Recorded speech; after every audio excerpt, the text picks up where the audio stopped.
Bien, mesdames et messieurs, mes chers amis, soyez les bienvenus pour ce petit déjeuner du Forum InCyber, petit déjeuner du mois de mai, et qui fait suite, bien sûr, à notre grand événement du mois d'avril, Forum à Lille, qui, comme vous le savez, a accueilli 18 200 personnes, 89 pays représentés, ce qui était pour nous un grand succès, un encouragement à poursuivre, et vous verrez que très vite, nous arriverons à 20 000 visiteurs et surtout des visiteurs, comme d'habitude, de très haut niveau. Et puis là, nous sommes un peu dans une période intermédiaire, puisque dans 15 jours à peine, nous serons au Creusot. Nous serons au Creusot pour le premier forum InCyber des territoires. En même temps que nous nous élargissons, nous partons vers outre-Atlantique ou vers l'Asie, eh bien, nous avons choisi de descendre en profondeur sur le terrain à la rencontre des acteurs industriels, des collectivités territoriales, avec ces idées. C'est de leur poser la question, pour vous, quel est le problème et comment peut-on ensemble le résoudre?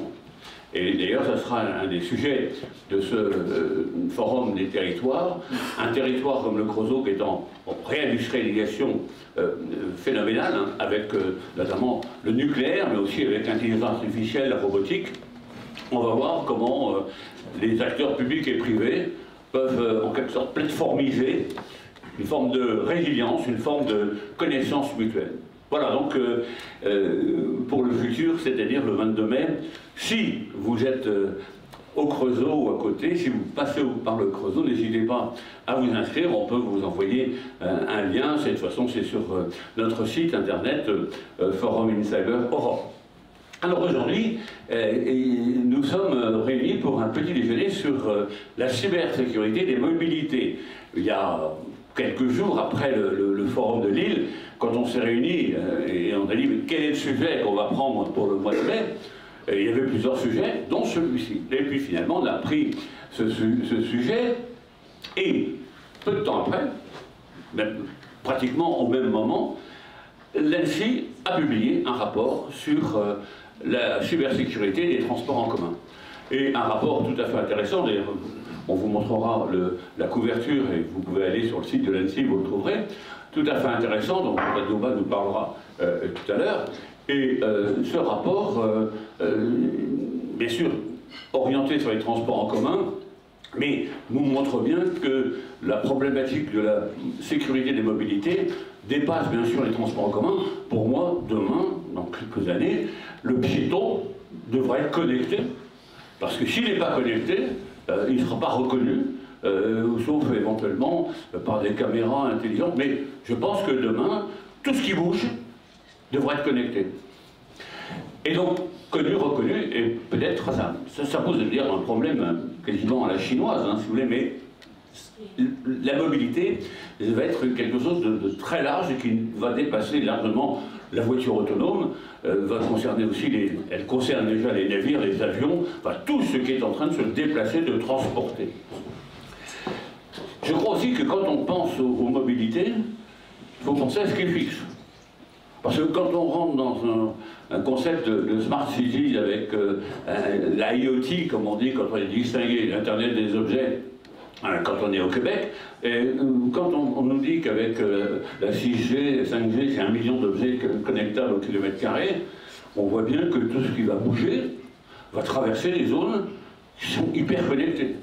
Donc ça, il faut aussi l'avoir à l'esprit. Alors, ce matin, on va plutôt parler des mobilités plutôt orientées sur les transports routiers, sur ce qui est routier. Voilà. Même si notre ami Gaël va nous parler peut-être à un moment donné un peu du maritime. Alors, nous sommes heureux d'accueillir Savio Ba, qui est coordinateur sectoriel transport à l'ANSSI, et donc est un des écrivains, si je puis dire, de ce rapport qui a été fait par le CERT-FR, le CERT-France, c'est le CERT qui est hébergé à l'ANSSI. Nous avons après Eric Decky, qui est un homme qui travaille chez Stellantis, mais qui est responsable de tout ce qui est sécurité, cybersécurité des véhicules connectés. Je pense que ce sera avec lui, on verra notamment toutes les questions de certification, de réglementation. Interviendra également Patrick Loussalet, qui lui travaille chez Stellantis, mais interviendra en tant que représentant de Software République avec un consortium, si vous voulez, qui est un consortium européen, nous en parlera avec beaucoup de présidents tout à l'heure, pour justement améliorer la cybersécurité, notamment des véhicules. Et puis le capitaine Geoffroy Philippe, qui travaille donc comme CyberMI, le commandement du cyber du ministère de l'Intérieur, qui travaille sur le laboratoire des véhicules numériques, un peu dans le cadre des enquêtes sur un véhicule, trouver les preuves numériques sur un véhicule lorsqu'il y a eu un problème, mais là aussi travaille sur la vision que doit avoir la gendarmerie sur ces nouveaux modes de transport. J'étais hier devant des élèves gendarmes qui vont sortir dans 3 jours de l'école. J'ai dit, tout ce qu'on a appris jusqu'à présent, c'est caduc. Attendez-vous à avoir des routes complètement différentes de celles d'hier. Vous allez avoir des problèmes complètement différents. Quand 2 voitures vont être accidentées, aujourd'hui vous faites souffler dans le ballon et vous regardez la vitesse. Demain, vous ferez une analyse numérique de l'accident, avant même de vous intéresser à toutes les autres questions. Donc, le capitaine Geoffroy Philippe va nous en parler, et à la fin, Gaël Musquet, qui est un hacker, mais un hacker tout à fait honorable. Hein. D'ailleurs, c'est une erreur de dire hacker éthique, un hacker est éthique. S'il n'est pas éthique, c'est un criminel, c'est quelqu'un qui commet une infraction au nom de la loi Goldman. Bon, donc en fait, merci à Gaël, et Gaël nous a apporté plein de petites choses. J'ai cru que c'était quelques petits biscuits, quelque chose, pas du tout, c'est des petits objets qu'il va vous présenter, et vous donnera un peu une présentation un peu animée, si je puis dire, de cette matinée. Alors, Sadio, merci de prendre la parole. Comme je vous l'ai dit, c'est un échange à la fois, chacun intervient, mais on échange. C'est-à-dire qu'en fait, on donne à cette table ronde un côté dynamique. Merci Sadio d'intervenir et de nous présenter justement le constat, et puis quels sont les grands enjeux et quelles sont les solutions éventuelles telles que vous les voyez du côté Annecy. Merci pour cette présentation, merci à tous d'être venus aussi nombreux. Donc je ne présente pas l'ANSSI, donc l'Agence nationale de sécurité des systèmes d'information. Effectivement, on a publié un rapport récemment sur la menace sur les transports en commun. Alors c'est le genre de publication qu'on fait assez régulièrement, sectorielle, hein. On a sorti une autre il y a quelques mois sur le ferroviaire. Et vous l'avez précisé, celle-ci concerne transport en commun, donc c'est pas uniquement le véhicule particulier, c'est même le véhicule particulier n'est pas concerné de prime abord. Vous avez évoqué les changements de métier demain. On était hier avec les jeunes qui sont au niveau de l'école et qui vont sortir bientôt. Alors je rejoins et j'abonde complètement dans votre sens au niveau de la mobilité et des changements à venir. Moi j'ai le souvenir d'avoir discuté avec les autorités il y a déjà plusieurs années déjà sur la herse électronique, hein, le moyen d'arrêter demain un véhicule sans conducteur, donc la réflexion qui a été faite là-dessus, ou les questions qui étaient posées par les forces de l'ordre sur la sonorisation des véhicules des autorités, par exemple, ou des questions sur le suivi GNSS de véhicules d'intervention qui prennent et GIGN. Donc voilà, c'est des questions qui sont récurrentes et qui existent depuis plusieurs années, notamment en France. Alors, l'état de menace sans surprise, présenté, souvent on a l'habitude de ventiler le type de menace avec la cybercriminalité, faire de l'argent. Hein. Après, on peut avoir un peu l'espionnage et après du sabotage. Il peut y avoir ces différentes clés de répartition, mais c'est généralement ce qu'on retient. Bon, sans grande surprise au niveau du transport urbain, c'est essentiellement la première catégorie qui est concernée, faire de l'argent, faire de l'argent, faire de l'argent. C'est pas spécifique au secteur du transport en commun, de la mobilité en général. C'est quelque chose qu'on retrouve par ailleurs dans l'ensemble des domaines, même si évidemment, nous, ce qui nous inquiète le plus, c'est plutôt le sabotage, parce que la singularité du secteur, si on compare à la banque et à la finance par exemple, c'est qu'en banque, finance, vous faites une attaque, vous allez faire d'extorsion de fonds, donc c'est un sujet, les vies humaines généralement ne sont pas concernées. Là, potentiellement, dans le secteur qui nous intéresse, on a la possibilité d'agir sur la dynamique d'un objet qui transporte des biens et des personnes, et d'affecter, je dirais, la vie des individus qui occupent ce moyen de communication. En fait. Donc on est sur un domaine qui est très très particulier. 80% à faire un bon Pareto, c'est faire de l'argent. Le reste, les 20%, cyclonnage, sabotage, c'est des choses qui se font un petit peu sur le radar, on voit pas trop. Mais l'essentiel est là-dessus, sans grande surprise. Alors, au niveau de la mobilité des véhicules particuliers, ce qu'on peut observer depuis plusieurs années, donc là aussi je ne vais pas faire une longue incise, la numérisation croissante, assez classique, mais néanmoins la mobilité elle est confrontée à trois types d'évolutions, révolutions, qui sont concomitantes. Vous avez d'abord l'électromobilité, la mobilité propre, hybride, hydrogène, électrique. Très vrai pour le véhicule particulier 2035 au niveau de l'Union européenne. Vous avez une autre évolution c'est massif, c'est l'augmentation des fonctions de délégation de conduite. Donc ADAS et ADAS jusqu'à l'autonomie niveau 4. Donc on délègue de plus en plus de fonctions de conduite, on automatise la conduite, ça c'est la deuxième. Et une troisième qui est le fait que le véhicule est connecté. Et la connexion, ça veut dire beaucoup de choses. Ça veut dire des services supplémentaires, et ça veut dire rebeloter la chaîne de valeur au niveau des différents acteurs. Ces trois évolutions que j'évoque reposent sur quoi? Du numérique. Donc, il y a de la cyber, puisqu'évidemment on augmente les surfaces d'exposition. Donc ces sujets, on les retrouve au niveau des véhicules particuliers, mais on les retrouve également au niveau des transports en commun, qui sont plus globales. Même s'il y a des spécificités, je reviendrai peut-être par ailleurs, entre le monde de l'automobile et le monde du transport urbain, le transport en commun. Alors par rapport à ça, que faire? Bon, il y a déjà des choses qui ont été faites, heureusement, notamment, et je me permets d'appuyer là-dessus, par l'industrie automobile. Depuis plusieurs années, ils ont travaillé donc, en 3 ans, et réussi ce qui est quand même, je trouve, une performance notable pour une industrie séculaire comme l'automobile, qui a plus de 120 ans, et qui fait face à cette numérisation, mais qui se la prend de face, hein, avec la nécessité d'embaucher des ingénieurs, des codeurs, c'était pas dans la culture, quand même. Des gens qui faisaient l'emboutissage de tôle, sur un châssis, avec une motorisation, et le numérique, aujourd'hui on dit que ça représente 50% de la valeur d'un véhicule. Donc ils ont dû investir notamment le champ des compétences, et ils y sont parvenus, et en 3 ans, ils ont réussi au niveau mondial à sortir une réglementation. Donc, on reviendra, je pense, avec Eric là-dessus, mais un volet d'exigence au niveau de l'homologation, donc la réception par type, c'est le terme officiel, mais quand vous voulez vendre un véhicule sur le territoire de l'Union européenne, vous devez le faire homologuer. Et donc, on a introduit un volet d'exigence de cybersécurité en moins de 3 ans, et c'est donc en pleine application depuis 2024. Alors moi, en tant qu'expert cyber, évidemment, c'est pas satisfaisant, mais sincèrement, on partait de zéro. Il n'y avait aucune exigence. Moi, je ne dis pas en disant ça que les constructeurs faisaient rien, et il n'y avait aucune exigence. Aujourd'hui, il y a une réglementation qui existe. De la même manière, il y a une norme qui a mis également 3 ans, une norme internationale, ISO, alors, qui n'est pas d'application obligatoire, mais pareil, en 3 ans, moi je trouve que la filière a su faire montre d'une volonté avérée de constituer à la fois un cadre réglementaire et un cadre normatif. Donc, est-ce suffisant? Évidemment non, vis-à-vis de la menace. En cybersécurité, on est toujours sur une asymétrie, c'est toujours extrêmement compliqué. Néanmoins, ce qu'on peut dire, je tiendrai peut-être l'intervention là-dessus, c'est que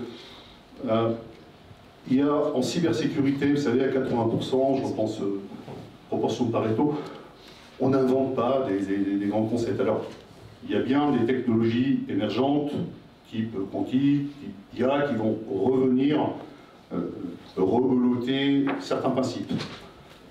Mais depuis 20 ans, 25 ans, 30 ans, en cybersécurité, on sait ce qu'il faut faire. Bon. Si je vais résumer, que ce soit pour le développement d'un produit, d'un service, on va tout le temps tourner autour de 4 briques. Une première brique qui concerne la conception de votre produit, de votre service.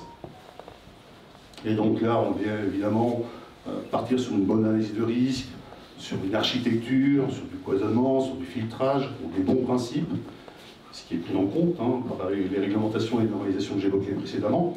Donc ça, c'est la première chose, c'est au niveau de la conception, une approche intégrant dès la conception le risque numérique.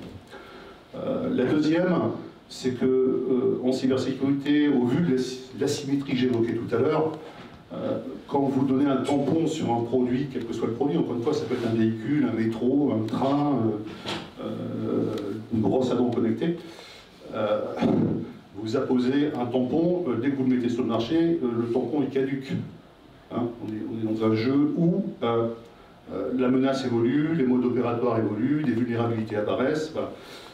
Donc la deuxième brique importante, c'est l'évaluation, la certification, vous l'appelez comme vous voulez, hein, il y a différents mots, la qualification, mais à un moment, il va falloir tester votre solution, hein, et puis offrir un niveau d'assurance, puisqu'on n'aura jamais les 100%. La troisième brique, c'est l'aspect supervision. Votre objet, pendant un véhicule, va vivre pendant 20 ans, pendant 15 ans.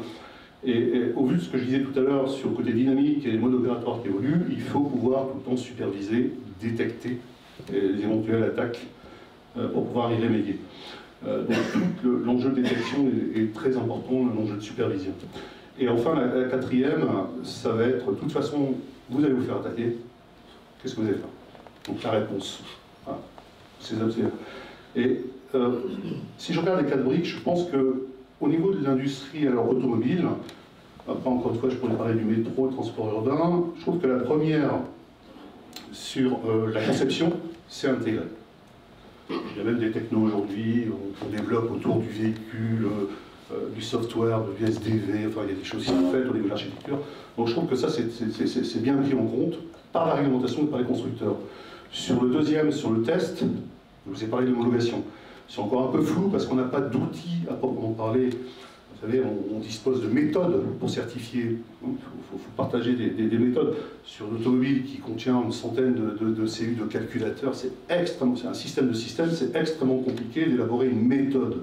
Mais néanmoins, on fait des choses sur l'évaluation. Pareil, les constructeurs font des choses et la réglementation l'impose, même si ce n'est pas complètement satisfaisant.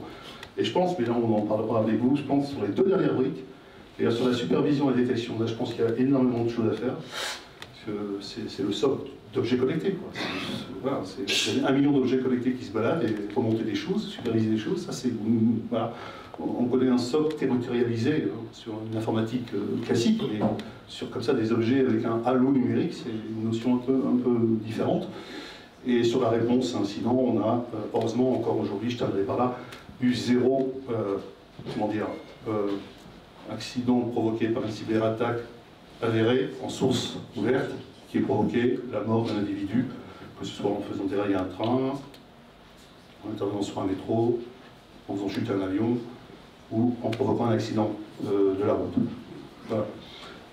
Mais la réponse incident est aussi un dossier une part importante. Voilà. Ben, merci beaucoup pour cette première intervention. En vous écoutant, je me suis dit, demain on va être obligé de passer au contrôle technique numérique des véhicules pour s'assurer que le suivi est réalisé, qu'en fait l'évolution du véhicule correspond... alors donc c'est un nouveau métier, c'est une nouvelle contrainte encore, avec le contrôle technique habituel, mais ça fait partie des changements à venir. Pour vous, les grandes menaces telles qu'elles ont été évoquées par... le CRTFR, quelles sont les grandes catégories de menaces sur un véhicule au sens large du terme, hein, parce qu'on va considérer qu'un navire est un véhicule, qu'un avion est un véhicule dans une certaine mesure, même si... Voilà. Est-ce que vous avez à peu près l'idée des grandes catégories de menaces? Non, alors, ce que j'ai dit tout à l'heure, hein, c'est que c'est essentiellement, encore une fois, faire l'argent. Le véhicule, c'est une turbine à données, et une turbine à données notamment de données personnelles. Donc c'est faire du rançongiciel pour immobiliser les systèmes des constructeurs ou autres, c'est faire de l'exfiltration de données personnelles pour aller provoquer, faire des extorsions par ailleurs. Voilà, c'est ce type de menace qui est aujourd'hui l'essentiel. 80%. En dessous, le radar, on peut avoir des dimensions un peu plus sensibles, type espionnage, type prise de contrôle, voilà. Alors, je ne suis pas trop m'étendre sur ces secteurs-là, parce que la connaissance, elle n'est pas forcément publique, et elle est peut-être moins, comment dire, aboutie que la première. Néanmoins, sachez que dans le cadre de tensions depuis 3 ans, par exemple, sur le continent européen, à l'est de l'Europe, voilà, je vais prendre juste quelques exemples. En 2015-2016, on a arrêté le métro de Kiev. Vous savez qui. Je sais qu'aujourd'hui, l'ensemble des militaires se questionnent beaucoup sur les véhicules, la capacité qu'on aurait d'immobiliser une flotte de véhicules. C'est des scénarios envisageables. Immobiliser des véhicules qui ne démarrent pas. Hein. Je sais que les militaires sont... Voilà, il y a beaucoup de choses qui sont là-dessus. Donc, encore une fois, la potentialité a été démontrée par des hackers. Depuis 10 ans, on sait qu'on peut prendre le contrôle d'un véhicule, on peut l'envoyer dans le fossé. On l'a fait à plusieurs reprises. Pour information, l'ANSSI présentera à Rennes, dans le cadre des SSTIC, Symposium sur la sécurité des technologies de l'information et de la communication. Donc c'est un grand rassemblement qui va durer du 4 au 6 juin à Rennes, et c'est les chercheurs qui présentent leurs travaux. On a mené à l'ANSSI un travail en plus d'1 an sur un véhicule, et vous aurez une communication. On montrera comment on a pu prendre le contrôle d'un véhicule à partir d'une interface Bluetooth d'infodivertissement. Ça c'est une entrée classique. Et voilà, donc c'est un véhicule qui circule encore, qui existe, et on vous démontrera. Donc, au niveau des menaces, l'argent, gros classique, mais on sait qu'il y a des risques, encore une fois, avec la singularité du domaine que j'évoquais tout à l'heure, hein, c'est des personnes. On peut provoquer un accident mortel. On peut imaginer des scénarios d'immobilisation sur une plaque territoriale, de mouvement trop. On peut, voilà, plein de choses. Même si c'est moins public. C'est intéressant quand vous parlez des risques corporels mortels pour les personnes, parce que la loi française a évolué au mois de mai dernier avec la loi FRN, qui a introduit, si vous voulez, non, c'est pas la loi FRN, c'est la loi LOPMI, pardon, la loi d'orientation pour le ministère de l'Intérieur, qui a introduit dans la loi Godefrein une peine allant jusqu'à 10 ans d'emprisonnement pour les cyberattaques qui pouvaient porter atteinte à la vie des personnes ou entraîner une mutilation, un risque. Donc on n'est pas très loin d'ailleurs de la criminalisation, et je suis sûr qu'on y arrivera justement par ces cyberattaques qui peuvent avoir des conséquences graves. Alors sur une voiture, bien sûr, deux voitures, mais sur un bus, sur un bateau, sur un moyen de transport important, effectivement une vraie question. L'autre question, alors peut-être que ça fera l'objet d'un échange, c'est que cette semaine, enfin pas cette semaine, il y a 15 jours, je crois, la Cour de cassation a redit qu'une adresse Internet protocole était une donnée à caractère personnel.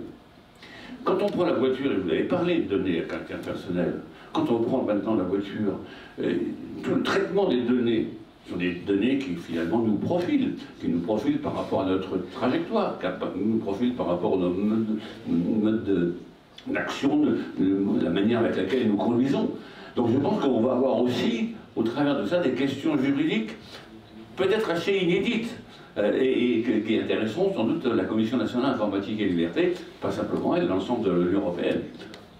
Alors, sur ce point précis, pour répondre à la question, un VIN, Vehicular Identification Number, le numéro d'identification du véhicule, est considéré comme une donnée personnelle. Hein, voilà. Un véhicule produit je crois que c'est des téraoctets de données par jour. Énormément de données, c'est une turbine à données. Alors des données techniques, la pression du moteur, la pression des pneus, le régime moteur, etc. Mais évidemment des données de localisation, ce sont des données personnelles. La CNIL avait sorti un très bon papier il y a quelques années sur 3 scénarios de transfert de données, hein, considérer 3 scénarios. Le premier scénario qu'il appelait in-in, c'est des données qui sont uniquement transmises en interne du véhicule. Vous avez le deuxième scénario, ce sont les données in-out, c'est des données qui sortent du véhicule et qui vont généralement vers les constructeurs. Et vous avez le troisième, qui sont des données in-out-in. Donc des données qui sortent du véhicule, qui subissent un traitement et qui reviennent affecter le véhicule. Voilà les 3 scénarios. Ils sont en train de lancer une consultation sur une révision de ce document, donc sur les données personnelles, mais il y a des vraies questions sur les données personnelles au niveau des véhicules, ça c'est évident. Merci. Alors, mes amis, par rapport à ce qu'a dit Sadio, est-ce que vous avez un commentaire, quelque chose à ajouter? Allez-y. Qui est chez Stellantis, alors que vous êtes chez Renault, pardonnez-moi, nous avoir attribué. On n'a pas encore de projet de concurrence. Bon, Stellantis, c'est le mariage de Peugeot Citroën avec Fiat Chrysler en 2021. Alors Sadio a bien introduit le monde automobile, on se connaît bien depuis plus de 10 ans, on travaille ensemble. On pourrait presque travailler dans le monde automobile si vous voulez. Et l'ANSSI nous a bien aidés, donc il a fait une belle présentation. Moi je vais m'orienter sur l'aspect réglementaire. Comme vous dites, la réglementation doit nous aider. Faire attention à ne pas tomber dans des réglementations antinomiques. Par exemple, sur les données à caractère personnel, ça lui a dit à Levine. Il y a bien sûr vos trajets de navigation, ce que vous écoutez à la radio, votre répertoire téléphonique, tout ça ce sont des données privées. Alors, heureusement, le GDPR nous cadre, et on verra aussi que parfois c'est un petit peu antinomique parce que d'autres réglementations comme l'appel d'urgence qui est réglementaire depuis 2018, l'Emergency Call, qui impose d'avoir une carte SIM dans tous les véhicules pour qu'en cas d'accident, je ne sais pas si vous connaissez le principe, mais en cas d'accident, vous avez l'airbag qui se déclenche, c'est l'info-crash airbag qui déclenche toute la séquence en aval.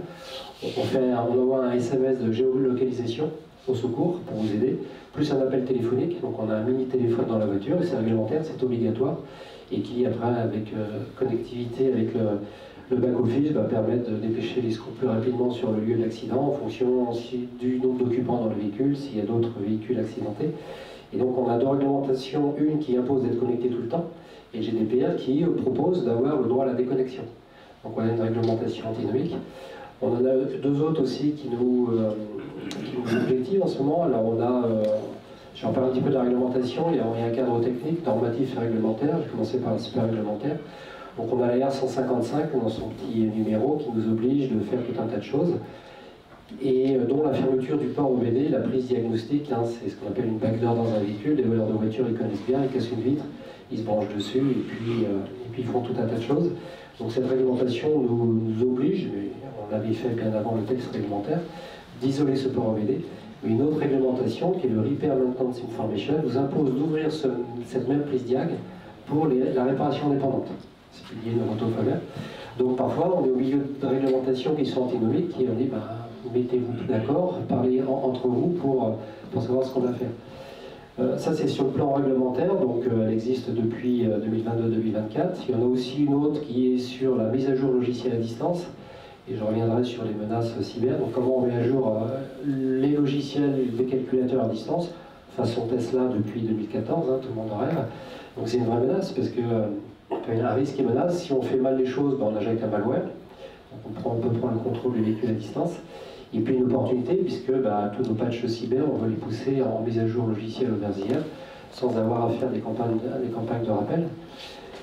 Vis-à-vis de la menace, si elle existe, ça l'a dit, c'est pas quand, mais c'est comment on va se faire hacker. Et effectivement, en 2015, la Jeep Cherokee et mes confrères de chez Fiat Chrysler ont montré qu'un véhicule qui a une architecture pas bien conçue, avec la ségrégation des systèmes safety, la direction assistée, le freinage, et puis le domaine infotainment télématique, tout ce qui est connecté, ça cohabite très mal. Donc on prend le contrôle d'un système à distance, et puis on envoie des ordres de freinage, de coupure de moteur. La Jeep Cherokee en 2015, sur YouTube, vous trouvez tout. Et puis on a des gens intéressants comme Gaël qui nous rappellent, quand on allume la télé le vendredi soir, qu'il y a des gens qui cherchent et qui trouvent. Alors ça Dieu va dire, un véhicule c'est 100 calculateurs, c'est plus de 100 millions de lignes de code. Donc les aiguilles dans les bottes de foin, on les trouve, il faut un peu de patience et de la compétence. Donc ça c'est le quoi. Cette réglementation de s'appuyer sur un cadre normatif, Sadio l'a évoqué aussi, on a un standard alors qui est pour le coup pas que ISO européen, mais qui est aussi américain, SAE ISO. C'était une première mondiale, Sadio. On s'est mis d'accord avec les Américains qui avaient démarré avant l'Europe, et puis on a un cadre alors normatif qui définit un framework de 42 topics qu'on doit, même s'il n'est pas obligatoire, mais on pousse pour qu'il devienne obligatoire pour la réglementation.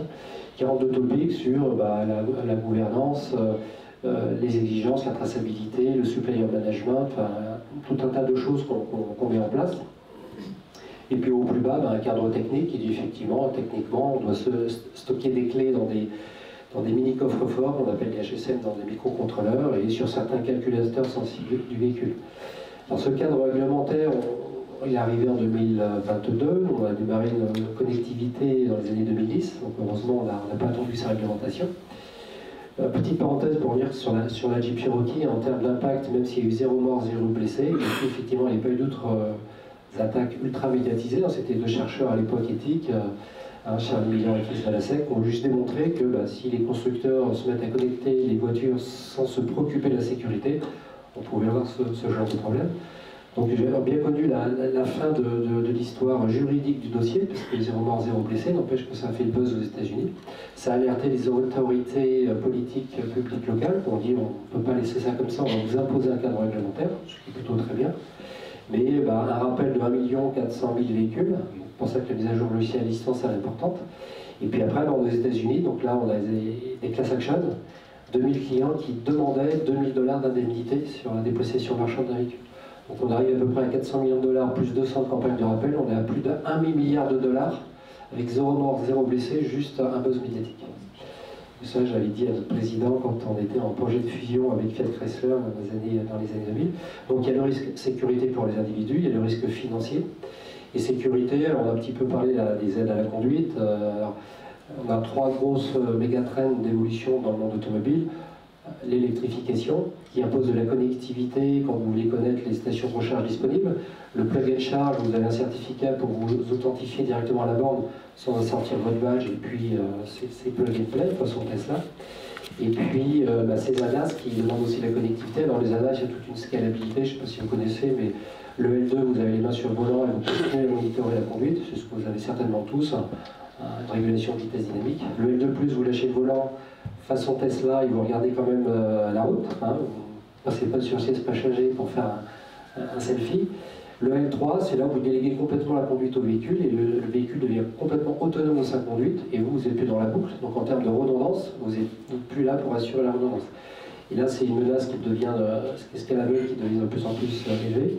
Puis après, bon, les robotaxis, mais déjà pour les véhicules commerciaux d'un particulier, ce niveau L3 va nos objectifs forcément fortement.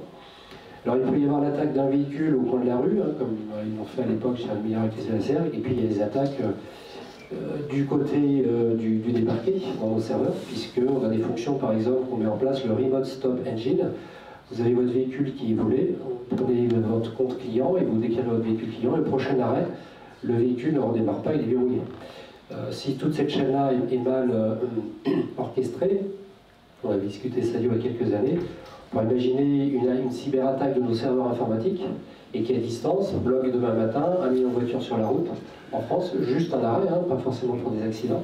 Et là, on est sur une typologie de menace qui est particulière. Alors ce cadre réglementaire, il est bien, on l'a appliqué, ça a dû dire qu'on a fait, il le répète à chaque fois, ce qui nous valorise, on a fait un travail assez remarquable. On avait démarré avant, ce qui nous a permis d'accélérer. On a, alors pour votre information, on ne s'auto-déclare pas, c'est pas de la self-certification, comme aux États-Unis sur beaucoup de choses, il y a moins de réglementation, c'est le constructeur qui se déclare compliant. C'est comme quand vous prenez l'avion, vous déclarez que vous n'avez rien dans votre sac. Si on se fait attraper là-bas, ça coûte cher sur le plan légal. Donc ces risques légaux-là, depuis qu'on travaille avec Fiat Chrysler, moi je suis monté en compétence dans ce domaine-là, il y a des vrais risques sur le plan juridique. Donc on ne peut pas s'auto-déclarer comme ça, donc on a les autorités légales françaises. On travaille, nous, avec l'UTAC et puis le CNRV. Donc l'UTAC, c'est un laboratoire technique qui vient nous auditer tous les 3 ans sur la méthodologie de conception de nos véhicules. Alors on appelle ça le Cyber Security Management System. En gros, c'est la façon dont on fait du Cyber Security by Design. C'est agnostique à nos solutions techniques, on ne discute pas des tailles de clés, du stockage et clés, on dit juste comment vous organisez les activités de conception. Alors de conception, de fabrication et de post-production. Et ça dit ce que ça dit, c'est important, c'est qu'effectivement un véhicule, tant qu'il ne roule pas et tant qu'il est encore dans l'usine, la cyber elle est égale à 0. C'est en usage au quotidien que l'on se préoccupe de ça. Donc il y a l'incident monitoring et puis l'incident response en cas d'attaque. Alors, pas le temps de détailler tout ce qu'on fait à l'incident monitoring, mais il y a toutes les activités débarquées, on a un SOC, on a des véhicules qui nous envoient des logs, en respectant la vie privée des clients. Donc ça c'est le CSMS, et tous les 3 ans on doit repasser dans les autorités pour prouver qu'on a vraiment une organisation en place, un processus, des méthodologies, de la traçabilité, pour montrer qu'on a mis vraiment tout en œuvre. Alors ça inclut des pen tests, c'est-à-dire qu'avant le lancement commercial d'un véhicule, on parlait de vérification d'intégrité du véhicule. Alors nous on le fait avant le lancement commercial, la réglementation nous le demande, Mais effectivement, le contrôle technique, au bout de 3 ans, 4 ans, 5 ans, 10 ans, 15 ans, que vaut l'intégrité d'un véhicule quand les technologies sont obsolètes? Ça, c'est une vraie bonne question auquel on n'a pas vraiment encore apporté de réponse. Donc ça, c'est un petit peu la forme. Et puis après, les véhicules qu'on lance, eux, on doit aussi les homologuer. Donc on a parlé d'une certification sur les méthodes. Et le deuxième volet, c'est l'homologation de nos véhicules. Alors c'est pareil, on fait travailler l'UTAC, mais il y a pas mal de labos en Europe. Donc on leur soumet un véhicule, on leur présente toutes les solutions techniques qu'on a mis dans le véhicule. Là pour le coup, c'est très très technique. Et eux, pendant plusieurs semaines, ils vont tester le véhicule, ils vont regarder si... Alors, on les aide parce que tester un véhicule, ça prend quelques heures, quelques jours, quelques semaines parfois. On leur dit voilà, on a mis la cyber, voilà comment ça marche, et essayer de trouver les failles.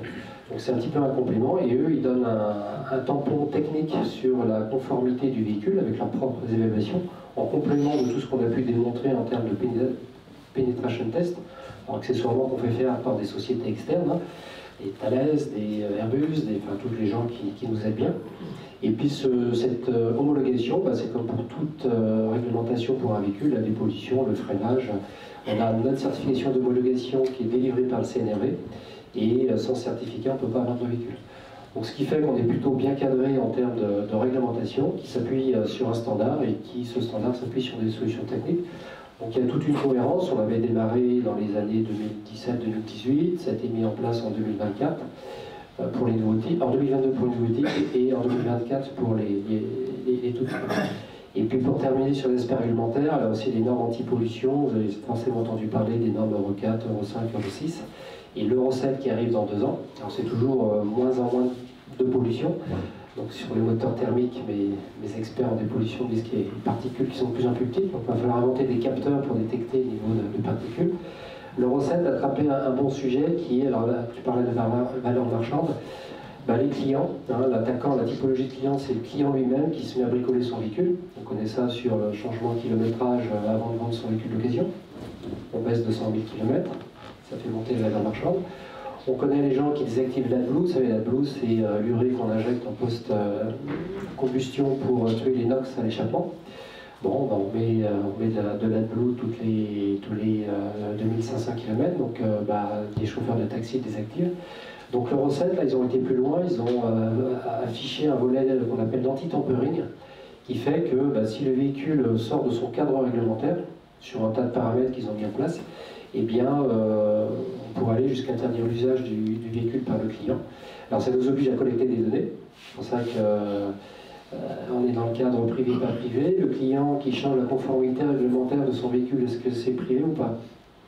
Voilà, je laisse interprétation à chacun. Donc on travaille en ce moment avec l'ANSSI, avec l'UTAC et le CNRV, pour interpréter cette norme et savoir quand on va présenter nos dossiers dans 2 ans, qu'on ne soit pas retoqué, qu'on a bien mis les bons niveaux de protection au bon niveau, à un bon endroit. Après, jusqu'où aussi va notre responsabilité de constructeur automobile, c'est-à-dire que des clients qui veulent bricoler la voiture ou qui font bricoler, à un moment donné, à part mettre des boîtiers en métallique blindé, des vis auto-cassantes, des systèmes indémontables, il n'y a pas de système inviolable, on le sait tous dans le cambriolage des appartements. Moi j'ai 2 digicodes à l'interphone, ils sont passés par le balcon au 2e étage avec une fenêtre en plastique, un cadre assez facile, certains appelleraient ça une backdoor. Donc en fait, ce qu'on veut aussi débattre avec les aspects réglementaires et juridiques derrière, en cas de justement justification dans des tribunaux, c'est jusqu'où peut aller notre responsabilité. À partir du moment où le client va acheter son véhicule, il peut la démonter comme une machine à laver, un téléviseur. Et surenchérir le coût d'un véhicule avec des protections indémontables, c'est un peu une hérésie. On souhaite aussi entrer dans ce débat-là pour ne pas aller dans des impasses. Alors après, vous parliez de la traçabilité. Nous, on pousse énormément dans le cadre des ADAS de niveau 3. Quand vous regarderez un film et puis que vous n'êtes plus dans la boucle de la conduite, il y a déjà eu des accidents, on en a celle de plus, les vrais faux autopilotes, parce que ça a posé des problèmes sur un cadre juridique. Que faisait le client au moment de l'accident? Avait-il activé réellement son autopilote? Quel était l'IHM qui lui avait dit que le système n'était pas disponible à ce moment-là? Et là, on pousse pour des boîtes noires, on appelle ça l'EDR, Event Data Recorder, qui a déjà démarré aussi en 2018. C'est-à-dire que dans votre airbag, toutes les données d'accidentologie sont mémorisées au moment du crash, et ça, la réglementation autorise.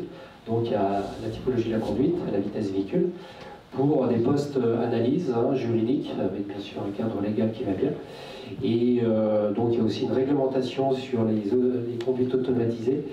Et là on le demande tous, parce qu'il va falloir discriminer la responsabilité du constructeur automobile des fournisseurs de rang 1 qui nous font les systèmes, de rang 2, de rang 3, de rang 4, de rang N, et puis le client qui est au milieu. On a tous connu les emballements de régulateurs de vitesse, avec une petite page d'histoire, Toyota qui avait pu démontrer aux États-Unis que le client allemand devant les tribunaux, la main sur le cœur, il disait au juge: je vous jure que mon véhicule était dysfonctionnel, ma pédale de frein déjà elle était molle, et plus je freinais, plus mon véhicule accélérait. Et Toyota a pu démontrer à travers un petit EDR que le client en mode panique, il était debout sur son accélérateur et pensait qu'il était en train de freiner. Donc, ce qui veut dire que ces systèmes d'aide à la conduite, qui sont là pour améliorer la sécurité et réduire le nombre d'accidents, peuvent, si on le cadre mal, discriminer des responsabilités. Et donc, je pense qu'effectivement, ces enregistreurs de bord vont devenir une bonne chose, comme dans d'autres transports, dont l'aviation. On connaît le principe des voitures dans l'aviation. Merci beaucoup, c'est très intéressant et ça nous amène à la question de la responsabilité. Vous avez parlé tout à l'heure du niveau N3, où là on a une délégation totale. Je pense qu'on n'y arrivera jamais parce qu'on n'acceptera jamais de déléguer totalement à une machine la responsabilité de son usage.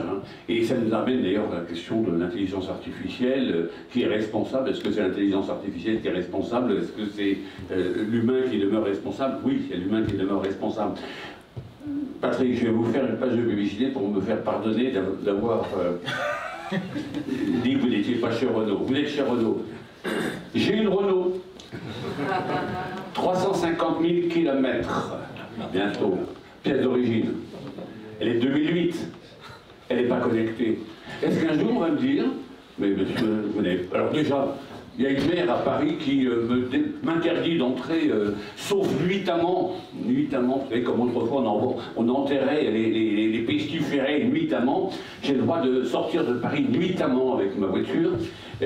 Donc, est-ce que finalement, celui qui a une voiture non connectée va demain être quelqu'un qui pose problème pour la circulation? Est-ce qu'il faut retirer les voitures non connectées et dupliquer ma voiture de collection? Alors, la non-connexion, c'est une très bonne protection en matière de cyber, c'est qu'on appuie sur les centrales nucléaires.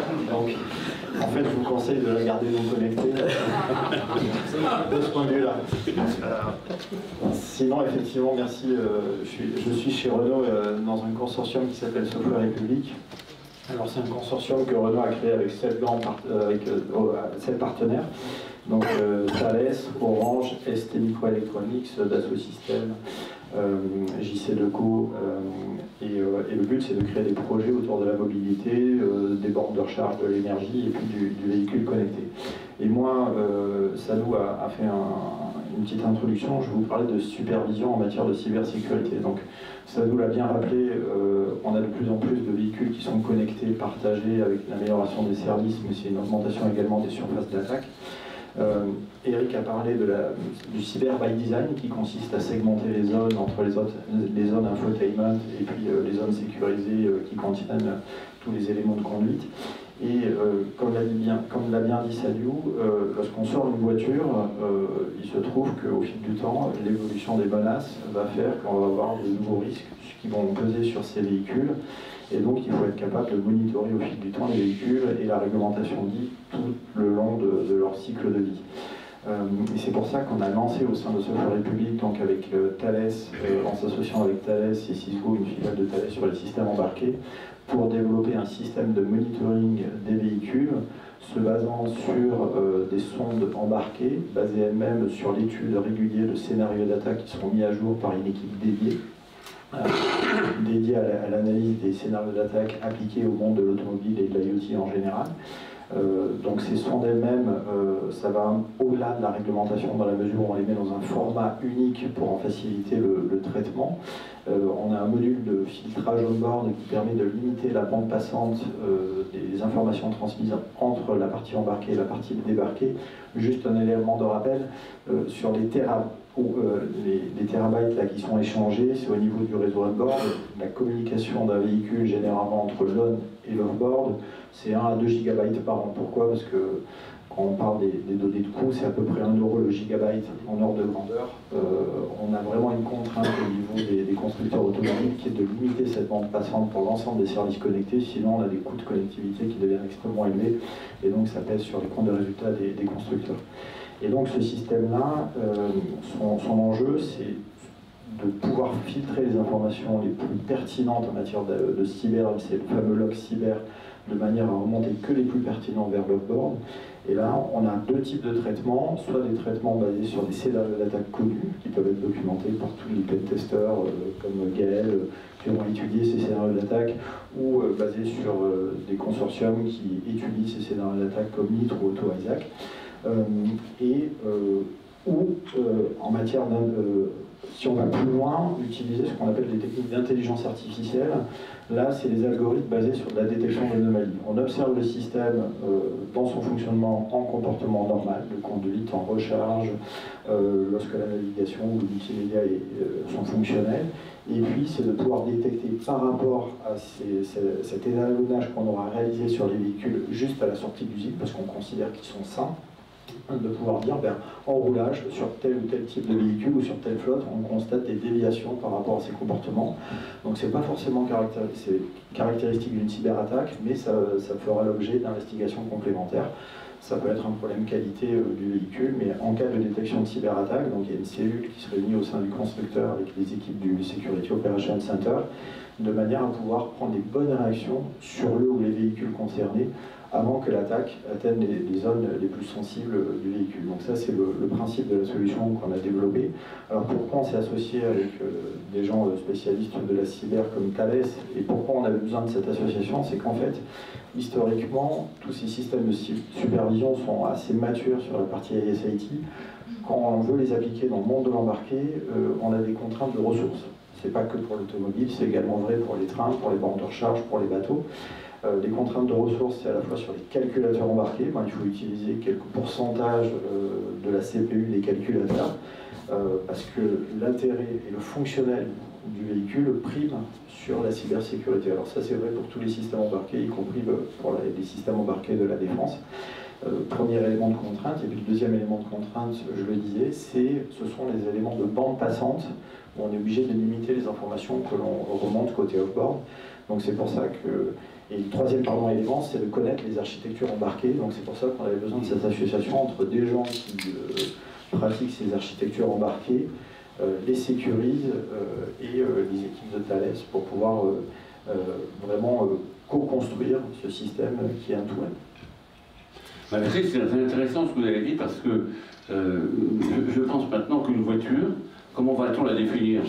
C'est un ordinateur, un calculateur, un data center, un SOC, et tout ça sur 4 roues. Finalement, tout devrait être intégré avec de la CTI, de la Cyber Threat Intelligence, en amont avec de l'intelligence artificielle pour détecter d'éventuelles cyberattaques. Finalement, le reste est accessoire. Vous allez être un fabricant de, comment dirais-je, de systèmes connectés, le tout avec un moteur que vous pourrez trouver sur le marché éventuellement. Non mais c'est un petit peu quand même un changement.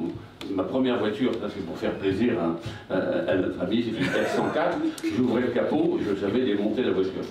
Le moteur, je savais démonter. Aujourd'hui c'est impossible. Et aujourd'hui, enfin demain, c'est vraiment un changement aussi complet et dans le travail d'accompagnement, de réparation, d'entretien, de suivi des véhicules, parce que c'est un autre métier qui est en train de se définir, y compris avec des gens capables de comprendre des questions liées à l'intelligence artificielle.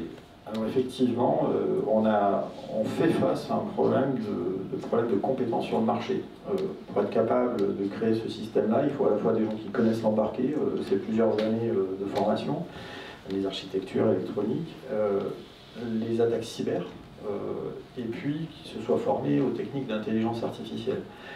Si vous prenez les parcours qu'il faut faire aujourd'hui, dans le sens classique du terme, c'est un bac plus 15 ou plus 20 qu'il vous faut pour être capable de créer ce système-là. C'est pour ça qu'on a créé cette équipe multidisciplinaire. Et on en parlait avec Gaël, donc on regarde avec des écoles, dans le cadre de la Software République, pour justement faire des parcours pour former des jeunes sur ces 3 piliers-là. Ça sera absolument nécessaire. Et ça ne concerne pas que l'automobile, c'est-à-dire que le système il peut aussi s'appliquer sur des bornes de recharge qui sont aussi basées sur des systèmes Linux, sur les trains, on en parlait. Quand j'ai fait le pitch à Incyber, il y avait une personne de la SNCF qui paraissait intéressée en disant « moi j'ai exactement la même problématique ». Donc vraiment sur cette partie embarquée où il faudra développer des filières qui ont ces compétences propres. Et alors, en fait, on voit aussi le caractère très complexe de la construction, de l'élaboration d'un véhicule, avec toute une supply chain qui intervient, avec donc une obligation de respecter des règles par tout le monde, y compris par le plus petit, finalement. Oui, oui. La moindre ampoule, si je puis dire, qu'on va mettre dans la voiture, devra être connectée, sans doute, et sera peut-être une source de pénétration. Alors, généralement, les surfaces d'attaque sur les véhicules, pour l'instant, elles sont assez bien documentées. Elles se concentrent plutôt dans la partie exposée du véhicule, donc c'est plutôt là qu'on va concentrer les efforts. Ça ne veut pas dire qu'il ne peut pas y en avoir d'autres. Il y a d'autres cas où Gaël en parlera, où on peut passer par des phares ou autre, mais c'est plus localisé. Mais attaque à distance via serveur, c'est plutôt sur la zone exposée du véhicule qu'on va avoir. Donc, on ne va pas mettre du monitoring sur les 80 calculateurs du véhicule. On pense que ça n'a pas de sens. Mettre une sonde ou une alarme derrière différentes défenses d'un château fort, c'est peut-être pas le meilleur optimum. Mais en tout cas, sur la partie exposée, oui, ça c'est sûr. Alors ce qui est intéressant, par exemple, vous voulez dire, c'est Eric Allais. Si je peux réagir, oui, sur l'aspect réglementaire, insister que la réglementation s'applique aux constructeurs automobiles. C'est pour ça que dans la maîtrise de ces supply chain, on va bien que ces réglementations descendent au niveau des tiers 1 et des tiers 2, parce qu'on ne peut pas continuer à être intégrateur de boîte noire. L'intégrité des systèmes, on n'a pas le droit de regard. Nos fournisseurs, ils ne nous donnent pas le code source pour l'analyser. Il y a des tas d'outils d'analyse. C'est boîte noire, propriété intellectuelle du fournisseur. Si on ne connaît pas, notre responsabilité, elle est limitée. Enfin, on ne peut pas baser notre confiance absolue sur nos fournisseurs de rang 1, de rang 2, rang 3. C'est pour ça que ces réglementations, il faut qu'elles descendent au moins au premier niveau. Parce qu'en cas de déboire, avec nos boîtes noires embarquées, on dit bah, votre système il a mal réagi à un moment donné. Alors sur l'intelligence artificielle dans les ADAS, c'est encore un autre débat. La certification critères communs, on en parle depuis des années, c'est que ça devient complexe. Donc on ne peut pas être les seuls en étant intégrateur de boîtes noires sans que nos fournisseurs ont rendu compte sur l'intégrité des systèmes. Alors complexes et safety, pas tous, une porte, un siège un peu ouvrant, on met pas de cyber, on ne moniteur rien, très peu de risques. Par contre, dans le cas de la conduite automatisée, oui, c'est des sujets qu'on pousse en discussion parce que, après, c'est des questions légales de responsabilité. Juste, donc ce point est très important, c'est que la responsabilité, au final, elle est portée par le constructeur. Et que dans un univers morcelé avec de plus en plus de briques provenant de fournisseurs ici et là, avec des potentielles vulnérabilités, la question se pose. Juste un point de précision sur la discussion tout à l'heure sur la responsabilité juridique. En France, le droit a évolué. Depuis un décret de juin 2021, on peut faire porter la responsabilité à un constructeur dans le cas d'un accident, dans un cas de conduite dite autonome niveau 3. J'explique. Je délègue dans un cas d'usage bien particulier. Niveau 3, ça a été rappelé tout à l'heure, par exemple, voie séparée, moins de 60 km/h. Je délègue la fonction de conduite à un système, à mon véhicule. Si j'ai respecté le cas d'usage, si un accident se produit, le droit français a évolué et on peut faire porter la responsabilité de l'accident au constructeur et non pas au conducteur. C'est une nouveauté. Voilà. Donc juin 2021, je ne sais pas si ça... je ne pense pas, parce qu'il y a des niveaux 3 qui circulent en Europe. C'est autorisé, il y en a très peu, mais ça existe. Les cas d'usage sont très restreints. Autoroute, le cas classique, c'est l'embouteillage à moins de 60 km/h.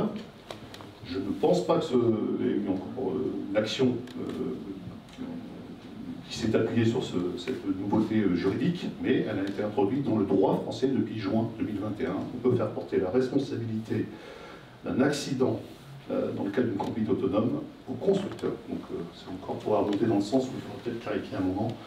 On a de plus en plus d'acteurs et c'est vrai que la responsabilité portée in fine, c'est le constructeur qui répond. Même si après, il peut tout à fait dire, mais attendez, j'ai mon fournisseur de rang 1 qui m'a fourni une pièce ABS ou autre, qui était le calculateur défaillant, etc. Mais c'est lui qui va répondre de prime abord. Merci. Quand on regarde la plupart des technologies disruptives, nouvelles, on dit souvent, ceux qui l'ont créé ont pensé à certains usages. Ils n'ont pas pensé à certains mésusages, ça vient par la suite. Et après, simplement, on réglemente en disant, parce qu'il y a eu tel problème, alors il faut changer. Je vous donne un exemple, le smartphone, quand il a été créé, il y avait une caméra, il y avait un appareil photo, mais il n'y avait pas de réseaux sociaux. C'est-à-dire qu'en fait, c'est quand les réseaux sociaux sont arrivés, qu'on a découvert par exemple le revenge porn ou l'utilisation d'images modifiées par l'intelligence artificielle. Et à ce moment-là, le législateur est arrivé en disant « Oh là là, il faut qu'on change la loi, il faut qu'on... » Donc vous voyez qu'il y a un décalage entre la création et la législation et la prise de conscience.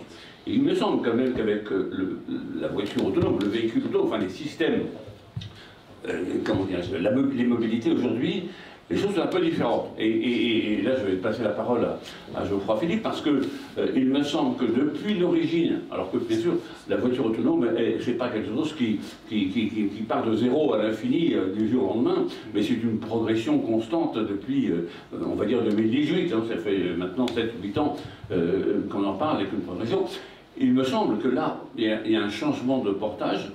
C'est parce que, par exemple, la gendarmerie, hein, je cite qu'elle, mais avec son laboratoire de véhicules numériques, a déjà anticipé et travaille avec les constructeurs pour comprendre, justement, et éviter d'être demain confronté à un problème majeur. Donc, Geoffroy, si vous voulez bien nous parler un petit peu de ce que vous faites, alors évidemment avec le secret de l'enquête qui doit s'imposer, mais il me semble qu'aujourd'hui, il y a deux aspects. Il y a bien sûr la protection du véhicule contre les cyberattaques, mais aussi il y a toute la partie qui concerne la recherche de preuves judiciaires au travers de la voiture entre guillemets autonome, au travers du véhicule autonome. Donc merci de nous présenter votre travail avec quelques slides. Merci mon général. Bonjour à tous. Donc, on va s'intéresser maintenant à la cybersécurité embarquée ainsi que les applications dans le domaine forensique. Pour ceux qui ne connaissent pas, le domaine forensique, ça correspond tout simplement à tout ce qui est la criminalistique numérique. L'objectif est d'extraire des données à des fins criminalistiques pour pouvoir apporter des preuves matérielles aux enquêteurs. Donc pour commencer, il est intéressant de définir vraiment ce qu'est un véhicule connecté. Donc à quoi est connecté le véhicule? Déjà tout simplement Internet pour pouvoir avoir différentes informations et pouvoir communiquer avec les différentes infrastructures, notamment au niveau des constructeurs. Mais aussi les véhicules sont quasiment, en tout cas les véhicules récents sont tous connectés entre eux. Et aussi notamment aux différentes infrastructures. On en a parlé tout à l'heure, c'est le concept des smart cities. Nous, d'un point de vue gendarmerie, on y voit un réel intérêt, notamment au niveau de la sécurité routière, pour diminuer le nombre d'accidents. Et par conséquent, on peut se demander quelles sont les menaces qui pèsent sur les véhicules numériques, en tout cas sur les véhicules récents. On en a parlé tout à l'heure, voilà à peu près comment fonctionne un véhicule d'un point de vue technique. On a différents calculateurs qui vont communiquer entre eux, avec le point d'entrée qui est le boîtier télématique. C'est tout simplement le boîtier, le calculateur qui va gérer tout le côté connectivité du véhicule, et avec, on va dire, une interface qui est le système multimédia embarqué. À savoir que d'un point de vue cybersécurité, les réseaux sont tous différenciés pour éviter, théoriquement, pour éviter que si jamais on arrive à prendre la main, sur le système multimédia embarqué, on puisse prendre la main sur le véhicule. Donc pour la première partie, je vais aller assez vite parce qu'on a déjà évoqué pas mal de sujets. Et je précise que ce que je vais présenter ici, c'était avant les réglementations qu'il y a depuis à peu près 2018. Donc là, je voulais prendre le cas d'un véhicule sur lequel des hackers avaient réussi à prendre la main. Tout simplement en exploitant, ils avaient mis en place un réseau cellulaire, donc un faux réseau, sur lequel le véhicule va venir se connecter. Et par la suite, on va s'intéresser à tout le trafic qu'il y a justement à travers ce réseau. Et en faisant un simple rejeu, certaines personnes avaient réussi, donc les hackers avaient réussi à verrouiller ou déverrouiller les portes du véhicule ou encore à récupérer d'autres informations. Je précise ici que c'était avant la réglementation et qu'aujourd'hui la réglementation cyber justement se bat contre toutes ces manipulations-là. Donc ça c'était toute la partie menace que l'on pouvait avoir à distance dans le véhicule. Arrive maintenant la partie, on va dire, physique. Donc là c'est lorsque l'on peut avoir accès au véhicule. Donc là ce sont des choses que nous on peut exploiter pour extraire des données. Notamment la partie exécution de code via les ports USB du système d'infodivertissement. En fait, certains systèmes d'infodivertissement, encore une fois, ce sont des choses qui pour la plupart ont été patchées, mais on peut récupérer des données, notamment des données personnelles sur le véhicule, pour pouvoir par la suite apporter des preuves aux enquêteurs. Je précise que quand nous faisons ces actes techniques, nous sommes dans un cadre légal qui nous permet de le faire, bien évidemment. Je préfère le préciser. Et si jamais, donc là on arrive aujourd'hui sur les véhicules récents, ce genre de vulnérabilité existe de moins en moins. Donc là on est obligé de se pencher un peu plus sur la partie hardware, c'est-à-dire la partie directement de la carte électronique, de venir s'intéresser aux différents composants et extraire les données directement dans les composants. Même si les réglementations aujourd'hui obligent les données à être chiffrées d'une part, et de l'autre, il y a aussi certains composants qui sont protégés, notamment qui sont verrouillés lorsqu'on essaye de les initialiser ou autre. Donc grâce aux constructeurs et aux compétences que l'on peut avoir au sein de notre laboratoire, on a des solutions quand même pour pouvoir réussir à contourner ces sécurités, ou alors avec les constructeurs avoir des informations, réussir à extraire quand même les informations. Arrive maintenant l'exploitation des données. Donc là, on a réussi à récupérer nos données et maintenant on va les analyser. On a différentes catégories. Donc, on l'a dit tout à l'heure, il y a des catégories qui sont liées à l'utilisation du véhicule, c'est-à-dire tout ce qui est démarrage du véhicule, savoir à quelle heure le système a été éteint ou allumé. Et aussi, on a des données qui sont liées des données à caractère personnel, qui nous intéressent pour la plupart du temps, notamment les coordonnées GPS et les différents trajets que le véhicule a pu effectuer. Donc à partir de là, ici on peut voir un calculateur embarqué. On peut extraire les différentes données en s'intéressant aux composants. Donc là, ici on s'aperçoit que les données ne sont pas très... on va dire qu'elles ne sont pas interprétables de cette manière-là. Donc c'est là où notre laboratoire intervient aussi, c'est pour les remettre, pour les rendre intelligibles pour l'enquêteur. À partir de là, on parlait tout à l'heure du kilométrage. Donc dans ce genre de données, on peut récupérer tout l'historique du kilométrage du véhicule et par conséquent être en mesure de savoir si le kilométrage a été trafiqué.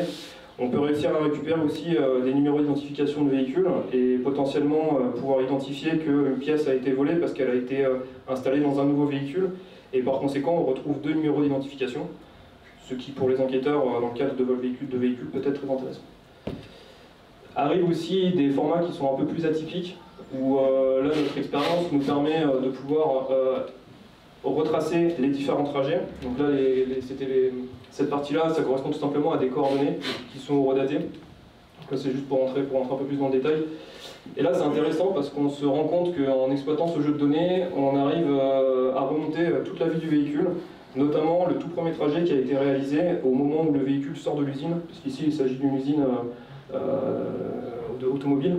Et on voit le tout premier test avec le départ et l'arrivée du véhicule lors du premier test, la première fois que le véhicule a circulé. Maintenant, pour conclure, on a de plus en plus de problèmes, notamment, et c'est plutôt bien, notamment par rapport à toute la nouvelle réglementation qui oblige les constructeurs à chiffrer les données. Ce qui nous permet aujourd'hui d'avoir de plus en plus de partenariats avec vous, et je vous en remercie. Parce que ça nous permet d'avoir l'ensemble, de pouvoir récupérer des données qui en plus peuvent être interprétées à deux, et nous ne sommes plus tout seuls pour pouvoir les interpréter, parce que parfois c'est un peu compliqué. Donc avec les problématiques de chiffrement et les composants qui peuvent être verrouillés. Je vous remercie de votre attention. Merci beaucoup. C'est très intéressant de passer la parole à Eric, mais ça nous montre bien que, aussi, on a parlé tout à l'heure de l'évolution du métier de constructeur automobile, de réparateur, de contrôleur technique, ainsi de suite. Là, vous nous donnez la démonstration que le gendarme de demain ne peut plus être recruté de la même manière, formé de la même manière, et n'aura pas la même culture professionnelle que celle d'hier, même si il y a quand même des éléments qui resteront communs. Parce que, comme je l'ai dit, sur un accident de circulation, sur un vol de véhicule, la première chose qu'on va regarder, c'est pas forcément l'empreinte digitale de la personne, c'est l'empreinte numérique du véhicule. Donc, c'est vraiment, pour moi, une bascule. Hein. Il faut voir aussi comment une technologie peut tout changer. Je dirais que l'électricité a supprimé les lueurs de réverbère, il a créé les techniciens EDF. Eric, vous vouliez réagir? Juste souligner notre excellente coopération avec la gendarmerie, la cellule de Cergy-Pontoise. Et puis, je dis toujours, si bien c'est pas vivre caché ton bureau, donc il n'y a rien, on ne dévoile pas de secret. Quand nous on fait un dépôt de plainte parce qu'on a des réseaux criminels de vol de voiture qu'on connaît bien, Je connais bien parce qu'il y a des enquêtes de police et on arrête des gens. Nous, on trouve sur Internet tout un tas d'outils de diagnostic qui sont vendus sur des sites légaux. Le titre, c'est bien outil de diagnostic. Après, l'usage de cet outil, en effet, pour modifier des paramètres. Et donc, on a déposé plusieurs plaintes. La gendarmerie nous a aidés. C'est des sites qui sont assez bien faits parce que vous achetez une licence, que vous avez toutes les mises à jour de tous les logiciels, de tous les constructeurs et tous leurs modèles. Et donc, on a fait des plaintes. La gendarmerie nous a aidés. On a donné un véhicule pour comprendre comment ces outils étaient exploités et qu'est-ce qu'ils venaient modifier. Et puis, ça permet à nous, sur la typologie de voiture, de s'améliorer. Donc voilà, chouette à le souligner. Je pense qu'on fait mon travail de plus en plus, parce que nous, on a une action limitée. On n'est pas autorisé à faire des enquêtes sur les clients, sur les garagistes. Alors les garagistes, on voit souvent des garagistes officiels ou peu officiels. Et puis, en termes de monitoring, là, j'y pense, on fait aussi la traçabilité de pseudo-garagistes qui, vous savez, quand vous perdez vos clés, vous tournez dans un garage, on vous envoie une clé neuve, une clé vierge, on refait le réapprentissage de clés. Bon, on a des garages qui nous font 10, 20, 30 demandes de code anti-démarrage codé par jour. Donc le SOC chez nous il tourne, et puis après on travaille avec la gendarmerie, puis à cet endroit-là, visiblement, il y a beaucoup de véhicules avec beaucoup de clients qui perdent leurs clés dans la journée. On sait que ce sont des vols de voitures, et puis ils font des apprentissages de clés. Et voilà. Donc cette collaboration avec la gendarmerie nous intéresse fortement. Et puis je terminerai sur les aspects aussi protection des calculateurs. On dit, là, le chiffrement pose des problèmes pour d'autres besoins. Alors l'économie circulaire, on peut en parler, une réglementation qui nous impose aussi de recycler nos calculateurs. On est en panne, on change le calculateur, on met la case. Bon, maintenant, on a un projet, nous, Stellantis, d'économie circulaire. Sauf que système infotainment qui est verrouillé et qu'un réparateur ne peut pas réparer, alors soit une mémoire à changer, soit le microcontrôleur, il faut y remettre tous les clés de chiffrement, tous les certificats. Donc là, on travaille avec des providers sur lesquels on va donner accès à nos clés pour que quand ils changent un microcontrôleur dans le cadre du recyclage, ils réinscrivent les bonnes clés, les bons paramétrages pour être mis en circulation. Donc cette réglementation-là aussi nous impose de faire les choses. Si on protège trop, on tue le marché de la réparation parallèle de seconde main. Merci de ce complément. Fabio. Juste un petit mot, je vois que vous êtes une appétence forte pour la prospective. Le sujet que l'on évoque là, moi j'ai assisté il y a quelques années à une démonstration d'un éditeur américain, états-unien, qui avait su résoudre un crime. Donc évidemment avec ses données personnelles d'un véhicule, et c'était l'ouverture du coffre arrière où avait été stocké un corps où il a pu reconstituer le scénario. C'était il y a plusieurs années déjà. Mais en fait, c'est juste une remarque. Hein, je ne peux pas m'empêcher de faire un parallèle avec ce qu'on a assisté à ça avec la téléphonie mobile, avec l'iPhone, il y a quelques années, souvenez-vous, en Californie, où il y a eu les autorités états-uniennes qui ont demandé, exigé d'avoir accès à des données pour élucider un crime, et ça avait été refusé par Apple à l'époque. Et là, je ne peux pas m'empêcher de voir un parallèle, en me dire, bon, il y a une super collaboration, mais évidemment, je n'ai pas la réponse. Hein. Il va y avoir un moment, la question va se poser entre vie privée et autres. Un véhicule, c'est bon, déjà, le téléphone qu'on a dans nos poches, c'est le meilleur mouchard qui existe sur la Terre. Donc le véhicule, c'est un mouchard bis. Comment ça va se passer demain voilà. C'est une réflexion, encore une fois, je n'ai pas, mais je pense que le cas qu'on a rencontré aux États-Unis et qui s'est reproduit, récemment au Royaume-Uni. Au Royaume-Uni qui a exigé d'avoir la clé à Apple de fournir les clés d'accès sur les données chiffrées dans le nuage. C'est une question qui va se poser demain avec les véhicules. Comment on va faire? Je ne sais pas. Je pense que là, on voit bien l'évolution de la coopération entre les grands opérateurs. Rappelez-vous qu'il n'y a pas très longtemps, au Bourget, un responsable d'une plateforme s'est posé et a été immédiatement arrêté par les gendarmes français, tout simplement parce qu'il était entré en contravention avec la loi Godefrein, récemment votée par le Parlement, qui obligeait une coopération entre les opérateurs et les réseaux sociaux et les forces de police et de gendarmerie sur réquisition venant dans le cadre judiciaire. Donc je pense que, sans tomber dans cet excès peut-être d'incrimination, mais je crois qu'il faudra qu'on arrive à une coopération, une collaboration, parce que, si vous voulez, même les constructeurs automobiles, même si c'est une voiture qui est fabriquée à l'étranger, ils ont des représentants en France, ils ont un réseau c'est un peu différent du réseau social, par exemple, où finalement tous les serveurs sont à l'étranger, c'est plus difficile d'accéder à des entreprises qui sont en Californie, avec des juges californiens comme régulateurs du système. Tandis que là, je pense que les choses seront peut-être plus faciles, mais enfin, je ne trompe pas d'être, on est dans la prospective. Hein, mais je ne parlais pas de la collaboration. La collaboration, elle me semble une très bonne chose. Elle se fait depuis des années, par exemple, dans l'aviation. Pour l'histoire du terrorisme à l'époque, quand les forces de l'ordre, le GIGN, collaborent avec Airbus, enfin, ils échangent, c'est une très très bonne chose. Et je pense que pour le monde de l'univers automobile, c'est une excellente chose. Je mettais juste le point sur une question où je n'ai pas encore une fois la réponse, c'est que je ne peux m'empêcher de voir dans ce cas d'usage-là un parallèle avec ce qui existe dans le monde numérique par ailleurs. Mais encore une fois, ce n'est pas uniquement le fait que votre informatique se trouve aux États-Unis d'Amérique ou autre. Hein. S'il y a un mois et demi, vous êtes au Royaume-Uni, on a la question qui se pose au niveau de la téléphonie. Donc demain, je pense qu'au niveau d'un véhicule, quand on aura des cas un peu tordus, on pourra exiger de dire, bon, ben, constructeur, il nous fournit la clé. Bon, je sais pas. oui.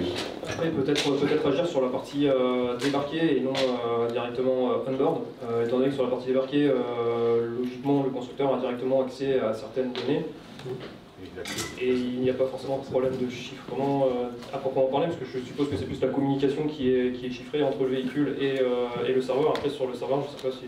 Oui, enfin, il y a ça. Alors après, peut-être en tête, moi j'avais à l'époque quelques contacts avec des gens des renseignements intérieurs à l'époque des attentats de Charlie Hebdo. On avait dit, est-ce qu'on saurait ouvrir un véhicule enfin, monitorer un véhicule à distance. Enfin, vous avez des caméras, vous avez des micros, avec ce qu'on peut activer les caméras et le micro à distance. Hein, vous voulez suivre quelqu'un mal intentionné. Donc il y a effectivement les données sont collectées chiffrées, donc après on peut se connecter dans notre backend. Donc nous, la traçabilité qu'on fait sur du vol de voiture pour le client qui a pris l'option de tracking du véhicule après vol, bon, ben là c'est des données qu'on a dedans. Après, aller chercher plus d'informations dans le véhicule, il faut avoir accès, donc là pour fournir des certificats d'accès. Alors ça passerait par nos backends. Des questions, alors le gouvernement chinois pose la question, ils veulent avoir accès directement au véhicule, c'est un autre monde. Donc là en tout cas c'est le Car-to-Cloud Communication qu'on a sécurisé. Il faut passer par nos serveurs pour essayer d'aller chercher plus de données dans le véhicule. Donc il y a ce genre de coopération qu'on peut imaginer sur des enquêtes de haut niveau, hein, ou des attaques étatiques terroristes, on ne sait pas gérer, hein, c'est l'ANSSI qui nous aide, mais c'est des vraies bonnes questions sur l'avenir avec tout ce que effectivement tu l'as dit Sadio, traçabilité d'un véhicule. Je parlais de trajet de navigation à titre privé, mais aussi demain avec des véhicules qui sont bordés partout, quelle borne de recharge, quand et comment et combien de temps. On retrace le parcours d'une personne comme ça assez facilement. Merci. Alors tout à l'heure, quand Gaël est arrivé avec cette boîte devant lui, je me suis dit, il est sympa, il nous a amené un baba au rhum, une tarte au citron et un éclair au chocolat. Et quand il l'a ouverte, j'ai compris que ce n'était pas ça du tout, mais plein de petits objets qui sont vos trésors. Alors parlez-nous, montrez-nous vos trésors. Parce que je pense que tout le monde est très, comment dirais-je, non pas inquiet, mais est très intéressé de voir ce que vous avez apporté. Alors, merci mon général pour l'invitation. Ça fait 5 ans que je n'étais pas venu à Cyber, donc là j'étais présent sur la précédente édition avec mon véhicule, mon fidèle destrier, le Red Pearl, parce que je suis guadeloupéen, Pirates des Caraïbes, le Black Pearl, vous avez la référence. Mon véhicule c'est un véhicule rouge, d'où le Red Pearl, que j'ai depuis 3 ans et qui me sert à montrer concrètement sur le terrain à quoi nous sommes confrontés. De quoi on parle? On parle d'objets qui existent, on n'est pas là dans le cloud, avec des choses qui tournent comme par magie. Alors je travaille aujourd'hui au Lab Cyber, Campus Cyber National, donc à Puteaux, qui est un programme de l'INRIA, du programme de transfert PTCC, donc programme de transfert au Campus Cyber, qui vise à avoir un peu de porosité entre le monde de la recherche et le monde industriel sur ces enjeux de cybersécurité, sur le matériel, parce que c'est malheureusement beaucoup théorisé, sur ces questions, réglementation, les normes, etc. Mais concrètement, tout ça, ça doit se traduire effectivement sur du matériel. Le Campus Cyber, au Lab Cyber, c'est notre métier, c'est notre boulot au quotidien de voir comment tout ce qu'on est en train d'imaginer, l'état de l'art, mais aussi ce qui nous attend, se traduit et devra se traduire sur le matériel. On est un pays où on a un peu de mal avec les mains dans le cambouis, même si on a un grand pays des moteurs. Quand j'ai commencé à travailler ce sujet il y a 10 ans, je vous avoue que je suis tombé un peu de ma chaise sur la difficulté d'accès. Là, je parlais côté société civile. C'est très bien qu'on ait des industriels, que les institutions soient représentées, mais côté société civile, le premier risque cyber aujourd'hui sur sa voiture, c'est de se la faire voler. 144 000 vols par an, chiffre du ministère de l'Intérieur. Ça fait une voiture volée toutes les 4 minutes. La France est le plus mauvais élève en matière de vol de véhicules. Donc commençons déjà par le début. C'est 5 surfaces d'attaque aujourd'hui sur ces véhicules. La surface d'attaque physique, la clé, les ouvertures du véhicule, les vitres. La deuxième surface, c'est la radio, les clés, le Bluetooth, le Wi-Fi, les radios et ISM, donc, qui vont travailler sur des bandes de fréquences connues et par lesquelles les capteurs vont interagir avec les ordinateurs et calculateurs du véhicule. La troisième surface d'attaque, elle est électronique. On a parlé des bus, des câbles qui transitent dans le véhicule, qui vont transporter les informations dans le véhicule à destination du divertissement, de la bonne conduite, du bon fonctionnement du véhicule. Quatrième surface, les logiciels. Et je vais insister dessus à la fin de mon intervention, de mon propos. Et la cinquième surface d'attaque, les données. On fait la somme de tout ça. Pour pouvoir concrètement travailler sur ces sujets-là, il nous faut des voitures. Et c'est là que c'est difficile, en France. Je dis bien en France. Quand vous voulez avoir accès à ces véhicules, on ne parle pas d'un téléphone à 100 € ou 200 €. On parle de véhicules, mon Toyota CHR, chez Toyota, c'est une voiture qui vaut 35 000 à 40 000 €. Donc vous n'allez pas attaquer, quand vous êtes un hacker éthique, un véhicule ou une machine à 35 000 € comme vous le feriez sur une machine à 100 €. Et moi, je l'ai bliqué 3 fois. Je l'ai bloqué 3 fois cette voiture. Donc appelé le constructeur, il était gentil, il me l'a déverrouillé plusieurs fois, mais vous comprenez toute la complexité que ça peut représenter pour une petite TPE, PME ou un hacker indépendant, une agence indépendante, d'aller attaquer et d'essayer de trouver des vulnérabilités sur des machines qui valent plusieurs dizaines de milliers d'euros. Et c'est là où la collaboration a été évoquée là entre la gendarmerie et les constructeurs est importante, puisque ces gendarmes sont confrontés, l'ANSSI, pareil, aux mêmes difficultés. On a besoin d'avoir accès au parc automobile, je vous tourne vers vous. On a besoin d'avoir accès à vos voitures, comme vous savez le faire sur les pool press, quand vous appelez Dominique Chapat, Turbo ou Automoto, vous savez fournir aux médias des véhicules pour expliquer la main sur le cœur à quel point ils sont beaux, ils sont bons, ils sont performants. Dans l'univers de la cyber, on doit arriver à faire la même chose pour tendre, et vous l'avez un peu évoqué, vers un peu l'Euro N4, vous savez, les 4 critères mécaniques. Quand vous sortez un véhicule, vous passez sur les crash tests, et vous avez 4 critères. La sécurité des piétons, la sécurité des enfants à bord, la sécurité des personnes à bord, et tous les systèmes d'aide à la conduite. Là, on parle de mécanique. Pour la cyber, ça va être pareil sur les 5 critères dont on vient de parler, que tu as évoqué, Sadio. Tout au long de la vie du véhicule, il va peut-être falloir faire ces crash tests cyber sur ces 5 surfaces d'attaque pour essayer de trouver, pas totalement toute la réponse, les manières de vérifier, Euro 6, Euro 7, que la voiture est toujours en état de rouler et qu'elle peut assurer la sécurité des biens et des personnes à bord et autour du véhicule. Une fois que je vous ai dit ça, je dis souvent, c'est une stagiaire de 3e qui me l'a expliqué, le hacker éthique c'est un peu comme les haribots qui piquent. Au début c'est désagréable et après on aime bien. Alors je vais arrêter la partie qui pique pour entamer la partie sucrée. On a des solutions. Il y a des constructeurs, il y a des communautés qui travaillent et qui adressent ces problématiques-là. Alors, première des solutions, vous l'avez évoqué, la collaboration. C'est important et beaucoup de constructeurs le font en Europe. On a des grandes fondations comme la fondation Linux, avec le projet AGL, Automotive Green Linux. Quand le premier constructeur mondial choisit AGL pour ses systèmes d'infotainment, ça doit nous interpeller. Quand Toyota décide, et c'est un sujet actuel géopolitique, de ne pas dépendre d'Apple et de Google pour le divertissement et l'infotainment dans ces véhicules, nous en Europe, ça aurait dû nous mettre la puce à l'oreille et nous dire, attendez, et c'est le cas aujourd'hui, ils ne dépendent ni de ces constructeurs américains pour la cartographie, c'est TomTom qui a été racheté par BMW et derrière par des consortiums allemands aussi qui ont racheté Nokia IR pour la partie cartographie. On a une souveraineté sur le sujet cartographique dans les véhicules est important. Et sur les logiciels, c'est pareil.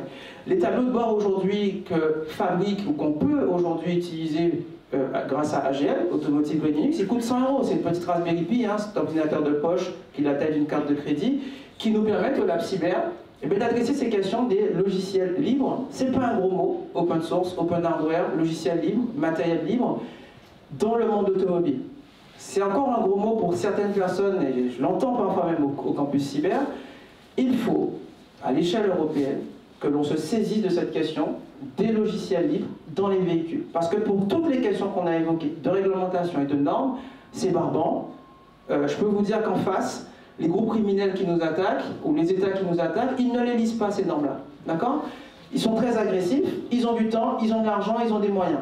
Quand on a besoin d'un bac plus 15 pour concevoir un véhicule et qu'on a un gamin de bac moins 4 qui le vole, à mon avis, il y a un chemin intermédiaire où on doit, sur ces questions de l'information, vraiment travailler. Ici, vous avez un Flipper 0 qui est accessible hein, aujourd'hui pour quelques centaines d'euros. On les retrouve. Je suis choqué de voir que mon fils savait ce que c'était. Au lycée, posé sur la table basse du salon, mon fils savait ce que c'était. J'ai dit, mais comment tu sais ce que c'est? Sur TikTok, papa. Tout le monde sait ce que c'est. Ah oui, ok, d'accord. Donc, à quoi ça sert? À voler des voitures. Ok. Alors, mon fils, faut qu'on parle. Là, j'ai reçu hier, j'ai pas mon tableau de bord, mais j'ai une petite carte qui m'a été envoyée gentiment par un industriel français. C'est cette petite carte qui me permet d'interfacer le Flipper 0 avec un véhicule. Alors, un car éthique aujourd'hui qui n'a pas de Flipper 0, c'est une faute. Carton rouge. Parce que si des gamins de 14-15 ans ont ça dans la poche, et qui sont déjà en capacité de savoir comment ça s'interface, comment ça se programme, et comment ces véhicules demain, ou véhicules, ou demain des bateaux, ou je ne sais quoi, s'interfacent avec ce petit jouet, un petit Tamagotchi, on aurait dit, ça doit nous interpeller. Quand je travaille avec les CMQ, les campus et métiers qualification, qui forment aujourd'hui les jeunes, qui vont être demain dans nos usines, qui vont à la fois fabriquer ces véhicules, mais aussi derrière, demain, chez Decra, Norauto et toutes ces marques Midas, assurer aussi la maintenance informatique de ces véhicules. On a besoin de ces véhicules et aussi de ces composants peu coûteux qui permettent de former. On a un grand problème aujourd'hui dans la formation. Le seul constructeur qui a joué le jeu avec les CMQ aujourd'hui sur cette question de la maintenance des véhicules électriques et sur les avancées cyber, c'est Volkswagen. Alors, c'est un constructeur européen, c'est sympa de sa part, mais j'aimerais vraiment que ces enfants travaillent sur d'autres marques, d'autres modèles, d'autres technologies. Là, j'ai avec moi une valve de pneu. Alors, au début, quand je parlais de ces valves, c'est une valve hein, que depuis 2012, on doit surveiller la pression des pneus. Beaucoup de constructeurs ont choisi de mettre des capteurs radio comme celui-là, batterie, un baromètre, un thermomètre qui émettent par radio les informations à l'ordinateur de bord de la voiture. Au début, c'est vrai qu'il y a une vulnérabilité, je ne suis pas le seul avec Euretic à en parler, hein. Quelle potentialité on a, létale ou même de sécurité des biens sur cette valve-là. Eh bien, elle a un numéro de série, cette valve, unique, puisque ce que vous voulez, c'est la pression de vos pneus, pas du véhicule d'à côté. Et donc, numéro de série unique, identifiant. Donc, votre véhicule, 32 bits par valve, ça vous fait 128 bits qui caractérisent et qui vérifient qu'on est bien sur le véhicule que l'on souhaite attaquer, ou que l'on a bien identifié sur ce véhicule. Malheureusement, les trames radio ne sont pas chiffrées, elles ne sont pas signées et elles ne sont pas authentifiées. Et donc, Synactive, hein, qui est une entreprise de la cyber, a utilisé des trames mal formées pour pouvoir faire tomber et créer une défaillance de l'ordinateur de bord du véhicule, en Tesla en l'occurrence, à Pwn to Own. Ça permet de parler des concours aujourd'hui, des challenges, des CTF, des captures de flag, des grands championnats de hacking, dans toutes les grandes conférences, et c'est mon vœu pieux pour l'année prochaine. KN Cyber, comme dans toutes les grandes conférences cyber internationales, on est un Carac Village, c'est-à-dire un lieu où, à plusieurs hackers éthiques, plusieurs constructeurs, on a des véhicules sur lesquels on va travailler pendant tout l'événement, des vrais défis cyber, où on confronte ce qu'on a pu apprendre, découvrir tout au long de l'année, où on forme aussi des jeunes, on les fait rêver de ces métiers, ils en rêvent. Hein. Et moi, mon drame, c'est pas de ne pas pouvoir les former, c'est que ces enfants basculent du côté obscur de la force. Parce qu'on sait combien ils gagnent hein, à chaque vol de voiture. Donc vous imaginez ce que c'est que pour un professeur aujourd'hui dans un lycée, de garder ces gamins du bon côté et de leur expliquer ce que sera l'avenir demain de leur travail au quotidien sur cette industrie automobile. J'ai dans la main un drone qui a été monté par ma fille qui a 15 ans. C'est un drone de 90 grammes avec un contrôleur ici de vol qui coûte 24,90 € avec un composant franco-italien de chez ST Microelectronics. J'ai une boîte noire sur ce drone. Je peux analyser toutes les données de crash, et Dieu sait que je me suis crashé depuis 4 jours, ma fille aussi. Ce qui est intéressant avec les 5 millions de drones annoncés par l'Ukraine aujourd'hui pour pouvoir lutter derrière sur de l'autre côté, c'est de voir à quel point ces petits jouets ont évolué. Malheureusement pour tuer. Malheureusement. Je dis bien malheureusement pour tuer. Mais ce qu'ont su faire aujourd'hui les développeurs et les hackers de drones, ukrainiens et internationaux, c'est utiliser des logiciels et des matériels libres sur étagère pour être aussi performants, et j'insiste là-dessus, que l'industrie aéronautique. Quand je travaille sur un bateau, où on me demande de faire un audit avant la parade des Jeux Olympiques, bateau électrique, 210 tonnes, 400 passagers, et que ces systèmes de navigation sont intégralement connectés à l'équipementier. Quand bien même il est en Allemagne, il est quand même connecté, ce bateau. Ça, c'est la réalité aujourd'hui dans les transports. Que ce travail a été fait dans les règles de l'art nautique, maritime, mais pas forcément en tirant leçon, malheureusement, des mauvaises expériences de l'industrie automobile ou d'autres industries.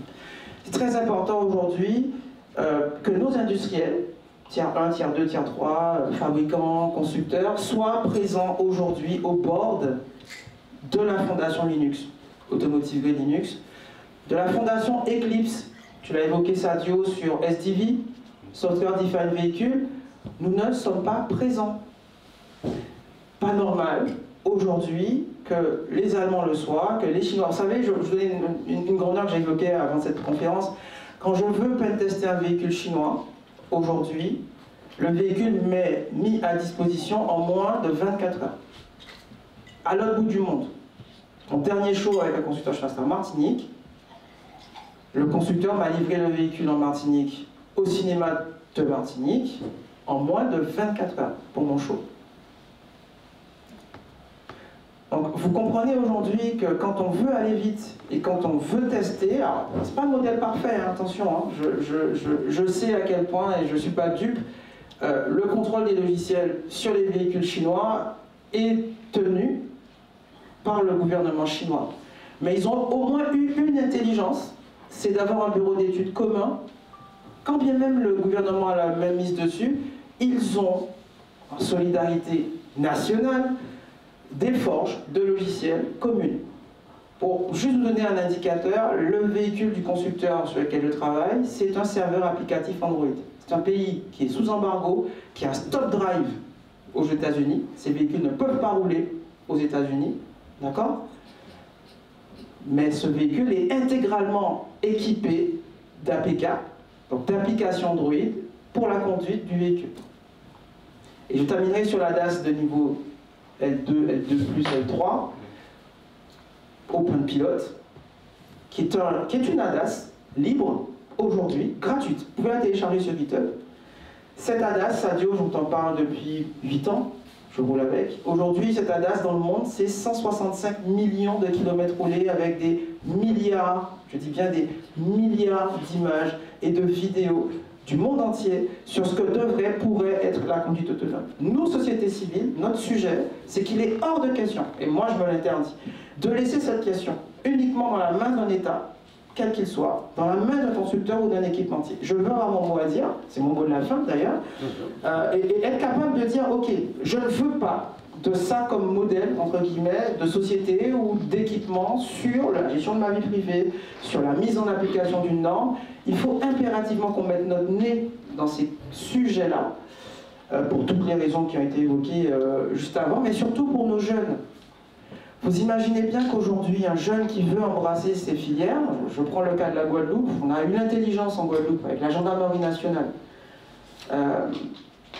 d'éviter que ces jeunes se tuent en faisant des courses clandestines le soir. Vous savez, c'est l'histoire de la NASCAR, hein, grande compétition automobile aux États-Unis.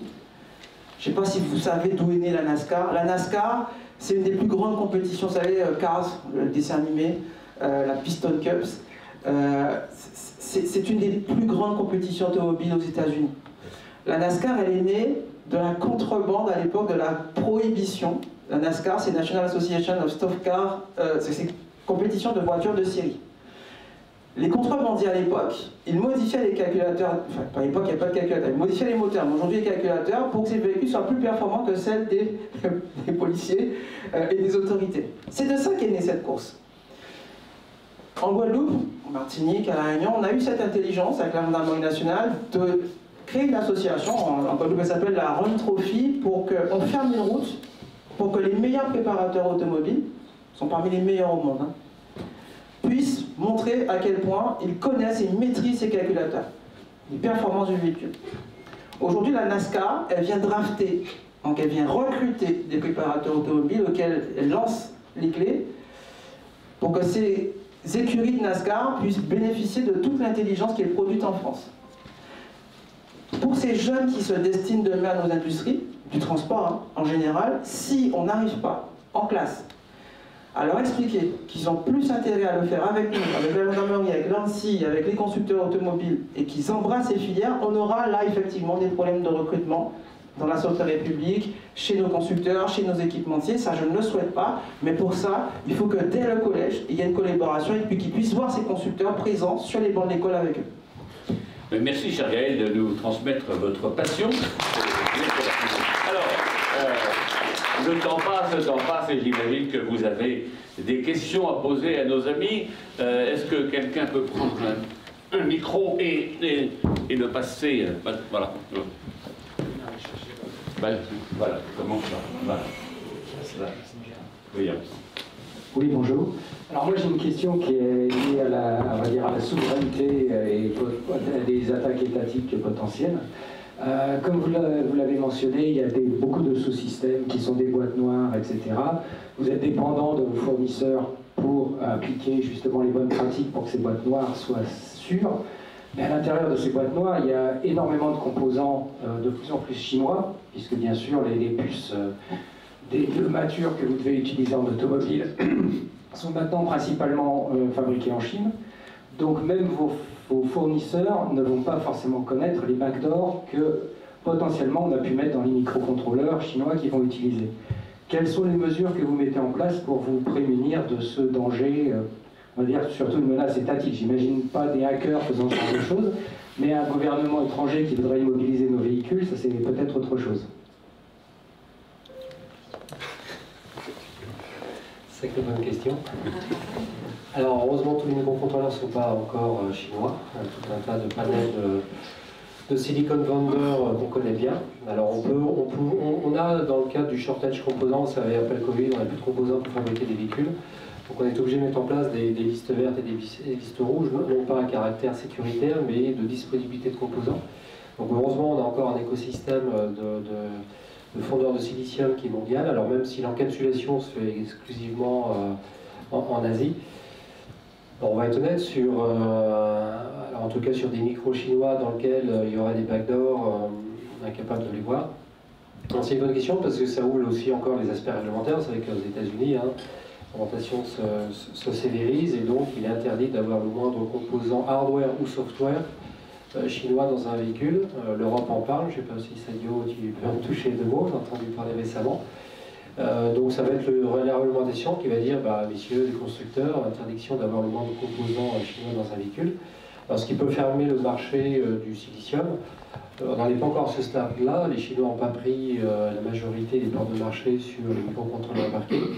Sur les très gros microcontrôleurs, hein, les SOC, les microprocesseurs, vous avez entendu parler certainement des HPC, nouvelle architecture qu'on travaille très centralisée avec High Performance Computer. Bon, on est sur du Qualcomm et Nvidia, donc voilà. Mais c'est une bonne question. Après, la supply chain, sur les aspects matériels, c'est assez limitatif. Alors après, en même temps, le risque qu'on a sur nos composants, Gaël l'a rappelé, On a une code source embarquée d'open source, donc les systèmes infotainment et télématiques, c'est des systèmes qui ont des centaines de vulnérabilités. On le sait, on vit avec ça, d'ailleurs il n'y a aucun système sans vulnérabilité. Donc après c'est dans l'architecture véhicule, et bien des composants à risque, on va les isoler dans l'architecture, un peu comme dans l'ICT, le serveur informatique, et on va isoler ces composants à risque, alors déjà très exposés de par l'extérieur, les réseaux sans fil, et puis on pourra décréter que demain, il y a une nouvelle typologie de calculateur qu'on va isoler dans l'architecture. Alors c'est étanche au reste des véhicules avec des firewalls, des gateways, tout un tas de choses pour qu'en aucun cas, si ces systèmes deviennent malveillants, ils puissent interagir sur la dynamique véhicule, le freinage, la direction, les airbags, enfin tous les composants safety. Ce serait un élément de réponse. Juste. Madame. Ah pardon. Juste peut-être pour prolonger ce que vient de dire Eric. Et alors, effectivement, il y a eu en début d'année, en janvier-février, de la part du département du commerce des États-Unis d'Amérique, une décision, je m'interroge du peu d'écho qu'elle a eu en Europe. Le département du commerce donc, nous a présenté à des pays amis, européens, Allemagne, France, Japon, Corée, un texte, un règlement, qui vise donc à interdire en 2027 l'importation de véhicules. Alors, 2027, interdiction d'importer des véhicules basés sur du matériel chinois ou russe, et 2030, véhicules et logiciels. Donc c'est une réglementation qui est passée d'une violence extrême.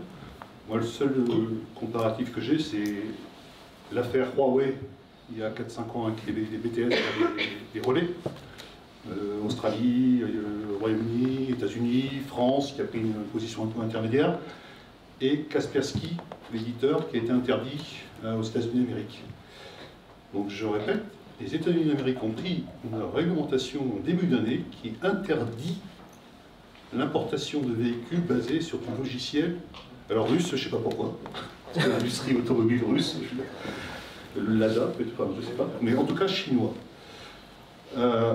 Et effectivement, au niveau européen, Stéphane Séjourné a fait une déclaration à Renaud Douai, il y a quelques semaines, alors j'en sais pas plus, mais qui laissait entendre que l'Union européenne travaillait sur des dispositions similaires envers des véhicules chinois et états-uniens importés sur le territoire de l'Union européenne.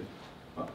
J'en suis là, et c'est un sujet à suivre, et c'est peut-être la réponse à la question que vous posez, puisque ce qui a été mis en avant par les autorités états-uniennes, c'est sécurité nationale.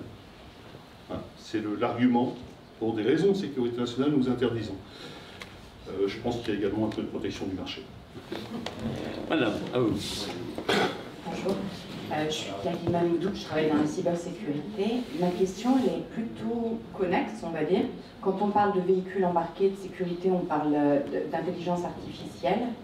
Et justement, j'allais en venir à les risques augmentent avec l'intelligence artificielle, aussi bien sur le plan des véhicules embarqués eux-mêmes et de la maintenance, mais aussi sur la partie des données, c'est-à-dire des données personnelles, puisque les données personnelles des propriétaires de véhicules sont amenées à être fournies à des constructeurs automobiles, entre autres, et puis à vos partenaires. Donc ma question, c'est, j'ai cru comprendre justement qu'en Europe, les lois évoluaient en matière de droit, et j'ai lu quelque part qu'on accordait un droit notamment aux robots. Alors, je ne sais pas si c'est un impact, hein, je dis beaucoup de choses, mais ma question c'est, vous parliez de vous prémunir des risques, quid de la corrélation entre l'évolution du légal et les outils de cybersécurité, parce que la cybersécurité c'est votre métier, donc ça vous couvrez, entre autres. Voilà, c'est une question assez ouverte. L'Europe est-elle la clé, si vous préférez, mais déjà, enfin, a priori, Stellantis, vous avez un accord avec AWS, de mémoire, je dis ça. Vous parliez du cloud, auteur américain, droit des données européennes, RGPD, véhicules embarqués. L'IA, c'est pas mûr en termes de cybersécurité, d'après ce que j'ai compris. Alors, il y a plusieurs parties dans votre question. Un, sur l'intelligence artificielle, si j'ai bien compris, la sécurité des données. Effectivement, il y avait 4 cyberattaques. L'une des manières de hacker un système, c'est de l'entraîner sur des mauvaises données. Et c'est une attaque qui est assez insidieuse parce qu'on ne voit pas la dérive au fil du temps, mais progressivement, vous altérez les données d'entraînement et finalement votre système ne réagit plus comme initialement prévu. Et ça, c'est effectivement une difficulté et ça veut dire qu'il y a aujourd'hui des initiatives européennes pour améliorer pour aller vers la certification de données d'entraînement des modèles. Et c'est quelque chose de clé pour toutes les IA, y compris pour ensuite les investigations derrière.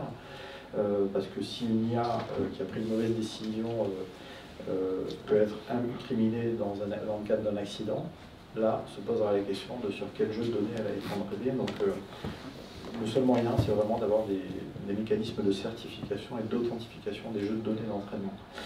Ensuite, vous disiez comment, dans les données qui sont étudiées par les constructeurs et remontées aux constructeurs pour les attaques cyber par rapport à la data privacy, c'est une vraie question. Les textes, c'est un exemple de texte où aujourd'hui, on n'a pas forcément une cohérence. Le RGPD dit, si vous utilisez des données personnelles du véhicule, notamment VIN pour détecter une cyberattaque, c'est quand même la clé d'entrée pour dire, donc c'est quand même la clé d'entrée de base. Donc il faut l'anonymiser, la pseudonymiser. On a besoin de cette donnée. Et si on suit le RGPD, il peut y avoir des cas où il faut expliciter le consentement de l'utilisateur. Est-ce qu'un constructeur va jusqu'à demander le consentement des utilisateurs pour des données dont il considère, et avec l'expertise nécessaire, que ces données sont nécessaires au maintien en condition de cybersécurité de son véhicule et d'analyse de son véhicule? C'est une vraie question, sachant que si on demande le consentement à l'utilisateur n'a pas connaissance des risques qu'il prend à dire oui ou non. Et donc, le RGPD, finalement, se base sur une législation qui est en l'état, je regarde dans le rétroviseur. Donc aujourd'hui, il y a un équilibre à trouver entre les contraintes du RGPD, où il faut respecter la vie privée des usagers, mais aussi, j'allais dire, les contraintes qu'un constructeur peut avoir en disant j'ai besoin de telle ou telle information de manière à assurer, parce qu'il y a de nouvelles menaces. Et donc là, on pense qu'il y a encore un équilibre à trouver entre ces différents textes juridiques. Je ne sais pas si j'ai répondu aux premières parties de la question. Si, très bien, mais il y a quand même, enfin, pour moi, la question importante, c'est est-ce que vous tous, y compris peut-être le commandant, vous allez à l'Europe porter ces sujets? Alors oui, aujourd'hui, tous collectivement, peut-être pas encore. Je veux dire, certains d'entre eux ou en consortium. Nous, en tout cas, c'est des réflexions que l'on a dans le cadre de la Software République et de Renault, que de porter ces sujets au niveau européen, pour une raison simple par rapport au problème des géopolitiques qui étaient évoqués.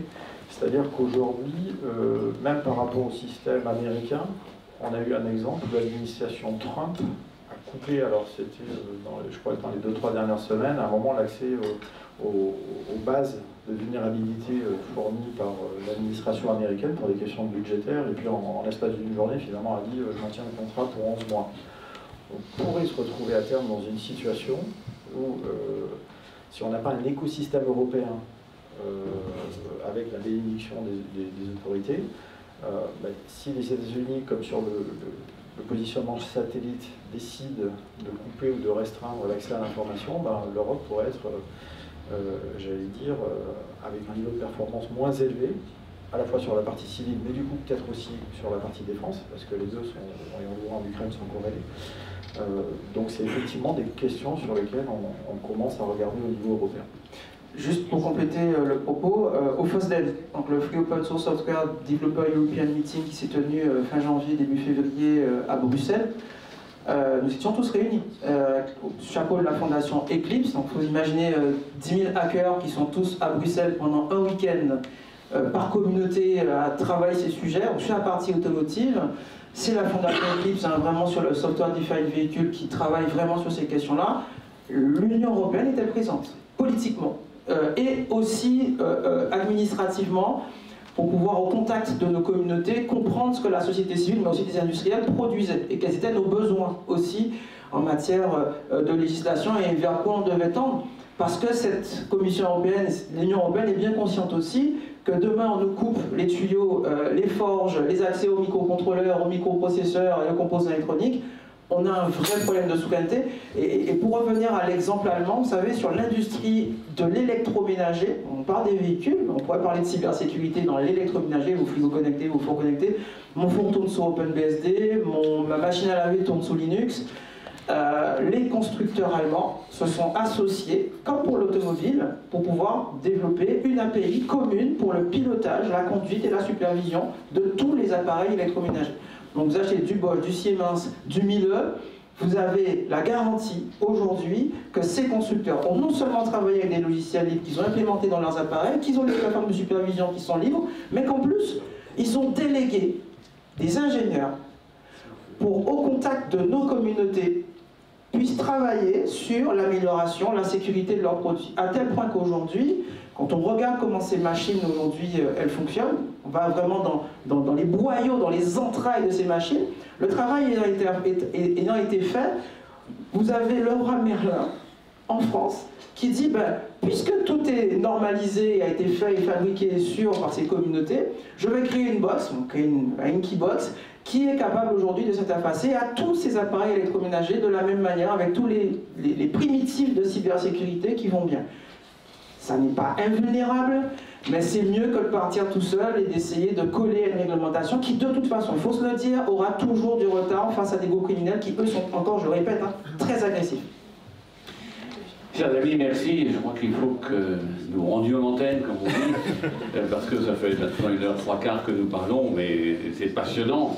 Je crois que c'est intéressant votre question parce qu'elle nous montre qu'un certain nombre de textes, comme le RGPD, comme l'AI Act qui a été publié au mois de juin dernier, faudrait peut-être maintenant les regarder au travers du véhicule autonome. Vous voyez, et je suis sûr que demain, quand vous allez vendre une voiture, vous allez faire signer à la personne en contrat de vente. Je reconnais, j'accepte que pour telle finalité, telle finalité, telle finalité, telle finalité, eh bien le constructeur puisse accéder à des données qui sont des données à caractère personnel. J'en suis intimement convaincu, peut-être que c'est déjà le cas. Ça fait longtemps que je n'ai pas acheté de voiture, puisqu'elle a 350 000 km la mienne, et que ça va durer, mais ça montre bien, c'est vrai que c'est très intéressant de voir comment la technologie peut à un moment donné avoir un impact et doit être un moyen de relire, de revisiter. Tout à l'heure, vous avez parlé du droit des robots. L'Europe, à un moment donné, en avait parlé en 2017 avec Mali Delvaux, en disant il y aura un droit des robots comme il y a une personnalité juridique, une personne physique, une personne morale, il y aura une personnalité robotique, pourvu que ça n'arrive jamais et que ça soit toujours l'humain qui reste responsable. Parce que finalement, la responsabilité, c'est un élément essentiel de notre humanité. Sur ces belles paroles, mes chers amis, je vais vous souhaiter une bonne journée avec toute l'équipe ici rassemblée et vous dire que nous poursuivrons nos activités au mois de juin. On est en train de réfléchir un petit peu sur le contenu. Il y aura sans doute une agora et peut-être un petit déjeuner. Donc pour le moment, ça reste donc pas secret parce que c'est en cours de réflexion. Mais nous espérons vous retrouver au mois de juin pour de nouvelles aventures. En tout cas, vous pouvez applaudir nos intervenants.